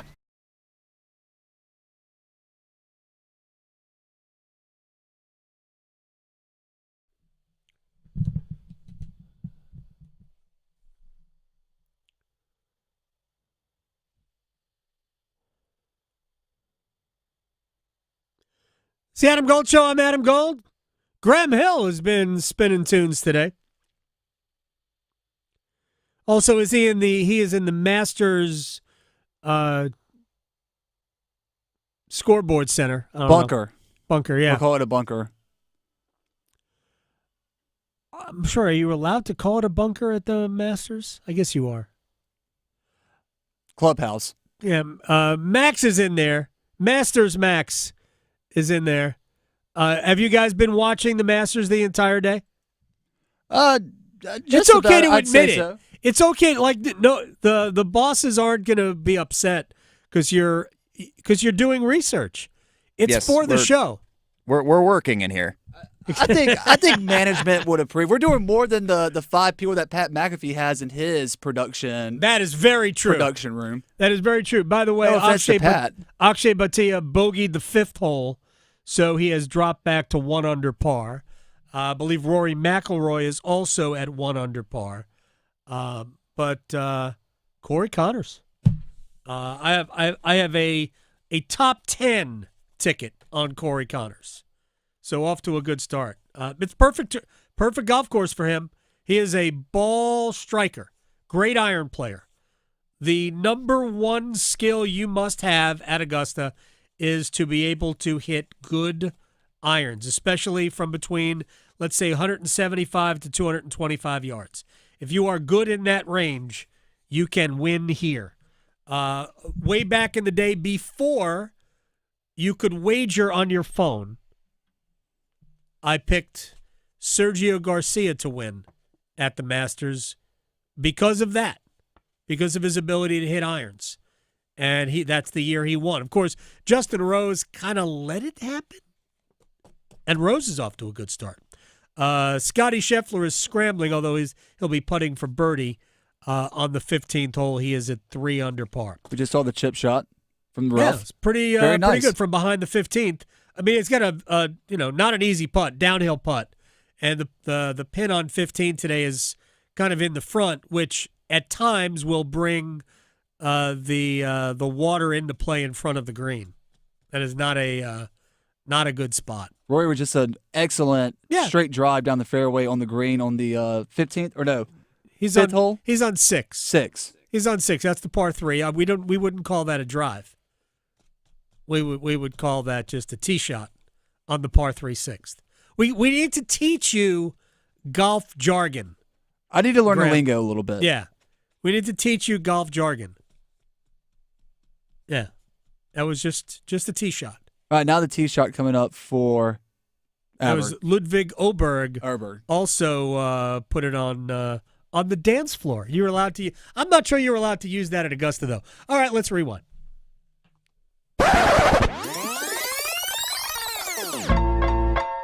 All right. Ryan Wilson, CBSSports.com. He is their mock draft master, if you will. He just went on a tour of pro days. He watched Shedeur Sanders at his pro day. He was there for Cam Ward's pro day. Now, in his mock drafting, he has had the same player for the Panthers at number 8 forever. Mike Green, edge rusher from Marshall, and I asked him about his ability or Ryan Wilson's ability to stick with the same guy. Yeah, and he might end up going later just because of some off-field concerns, things he's addressed. I think he talked about them at the combine. But on the field, he's special. And look, there could be certainly other options there. Like Jalen Walker's a fantastic football player. He would make sense there at 9. A little more versatility because he can play more of a Frankie Louvu role when he was there. You can play him off ball. You can play him on the edge and anywhere in between. But Mike Green, and I say this all the time, no one played with more hair on fire ability than Mike Green for 60 snaps a game. And, sometimes you'll get 10 snaps out of a guy and they'll take a breather. You get 20 snaps out of a guy. Mike Green is redlining at every single snap. And the effort he played reminded me a lot, and they're similar size as well. The effort he played reminded me a lot of Will Anderson Jr. coming out of Alabama when the Texans traded back up for him. And everyone said this is a terrible trade because they gave up so much. And no one has said anything since. They got C.J. Stroud and Will Anderson Jr. And I think that's what you're going to get from Mike Green, that sort of playmaking ability. And that's something that the Panthers need in a post-Brian Burns world. But again, like I said, if you told me that it was the Jalen Walker there, for example, I could certainly get behind that all day long too. Mike Green, Marshall, Ryan Wilson has been on him from Jump Street. All right. In his latest mock draft, he has Shedeur Sanders, quarterback, Colorado, Deion's son, going to Cleveland. Now, Deion has said there are places he does not want his son to be drafted. I asked Ryan Wilson, is Cleveland one of those places? Yeah, no, I think so. And that's a fair question. That's something that I have said previously during the pre-draft process. But last Friday in Boulder, Browns owner Jimmy Haslam was there, Andrew Berry, the GM, and Kevin Stefanski, the head coach. They were all there. And I think Deion and Jimmy were having a conversation for a while. So it was the first time. I think that's what I heard the first time they had met. But they were able to talk, and I don't think they would have showed up if Shedeur wasn't in the conversation. Obviously, Travis is there. I think Shedeur makes sense at number 2 just because you can't go into the season with Kenny Pickett. Right. But they also, let's be honest. And they also pick at 33, so they could do something to the back end of the first round if they wanted to trade back into the first round. And coming out of that pro day, the feeling was, when you talk to folks, is that everyone knows Cam's going number 1, but it felt like the choice was down to Travis or Abdul at number 2. And then the question becomes, do the Giants take a quarterback at 3 or do something else because Travis and or Abdul's going to be there. So my follow-up question here, and I appreciate you not putting it on there, Graham, was, do you remember the story before they drafted Johnny Manziel? Yes. Right? Johnny, whatever year that was, when the Browns drafted Manziel, I think it was late in the first round. Yes. Coming off the Heisman season at Texas A&M. And Jimmy Haslam, the owner, was wherever he was, and there was somebody, he called them a homeless person, basically said, you're going to draft Manziel, right? And at that point, Jimmy Haslam said he was convinced. Okay. It didn't work out. It doesn't make a difference whether or not it worked out. The Jets owner, Woody Johnson, took advice from his son, who was a big Madden guy. Yep. Based on Madden player ratings. Okay. Yeah. Jets will Jets, but sure. Browns will Browns. I mean, when was the last time they were legit good? Yeah. When Jameis Winston came in there and just made things entertaining. We could be here for a while. Jameis Winston, Giants legend right now. He and Russell Wilson will form the latest Giants quarterback tandem. It is what it is. What year is it again? Yeah, it is. It is what it is. So Jimmy Haslam, they did not bring at that pro day. They did not bring the displaced gentleman out with them to watch Shedeur Sanders in Boulder. So look, the Steelers met with Shedeur Sanders, I think yesterday. Steelers pick what, 21? I think they pick in the low 20s. There's zero chance that Shedeur Sanders is still sitting there at 21. right? I mean, no chance.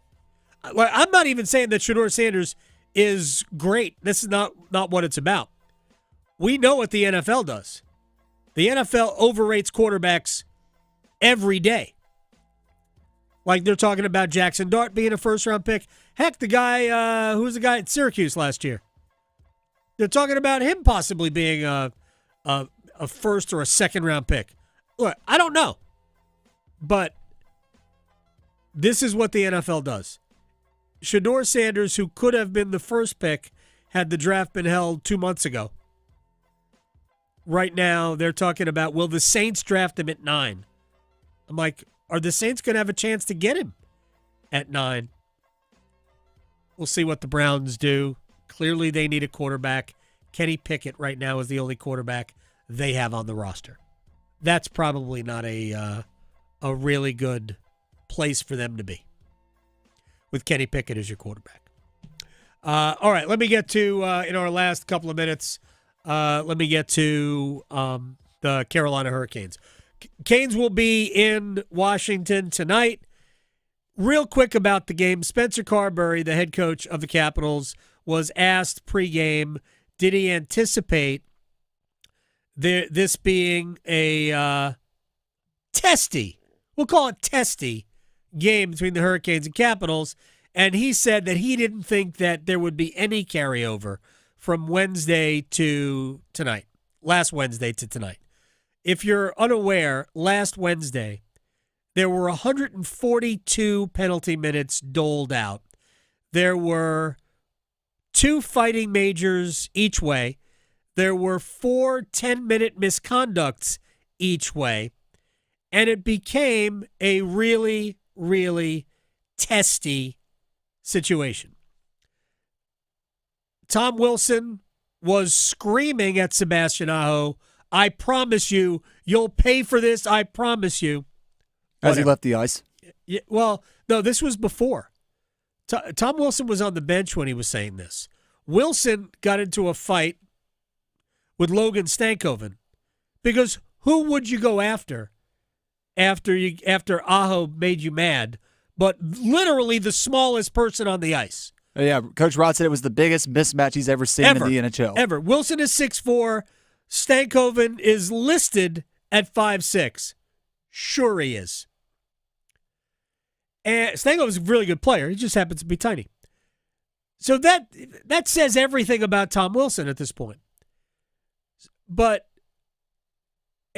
So I laugh at what Spencer Carberry said, that there wouldn't be any carryover. Of course there's going to be carryover. What Washington chooses to do, how they choose to express their frustration, because really what happened on Wednesday here, 8 days ago, was the Capitals got beaten bad. Canes won at 5-1. And Washington was doing the typical, I'm not even casting any aspersions here. It is typical in the National Hockey League to send a message, if you will, in the third period if you're getting owned. And that's what the Capitals were getting, owned. And because they had no success sending that message, I'll be really surprised if nothing happens in the first period of this game.